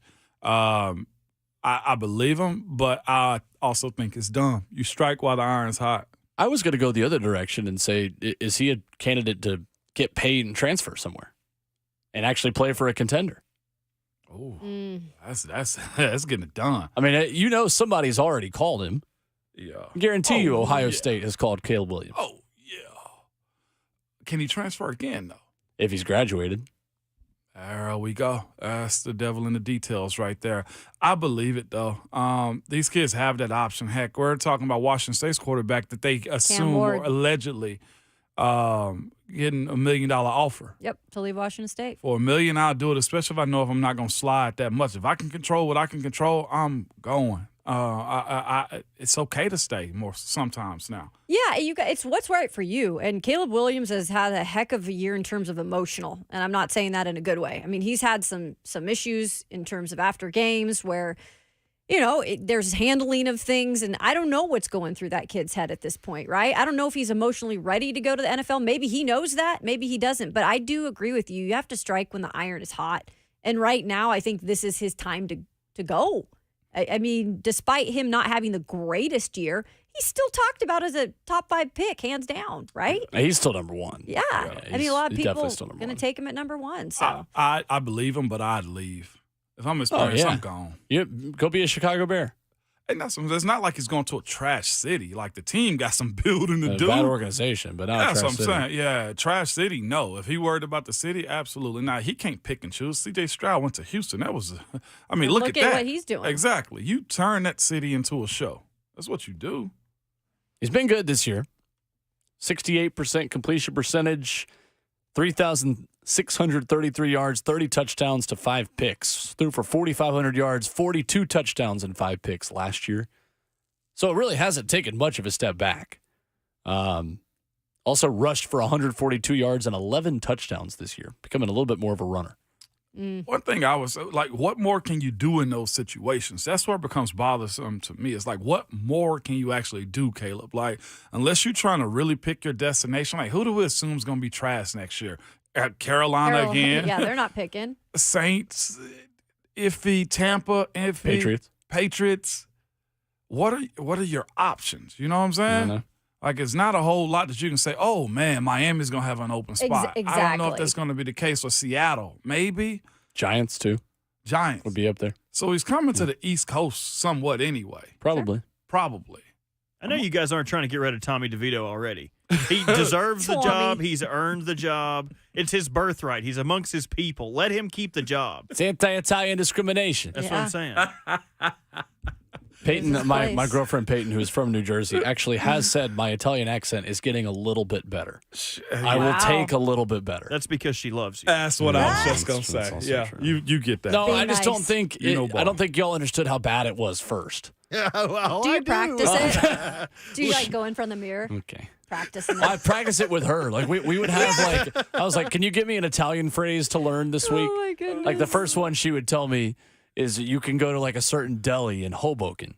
And she would be like, and if you're a pretty girl, they give you a cannoli. And she was like, that just focus on that. And if you're a pretty girl, they give you a cannoli.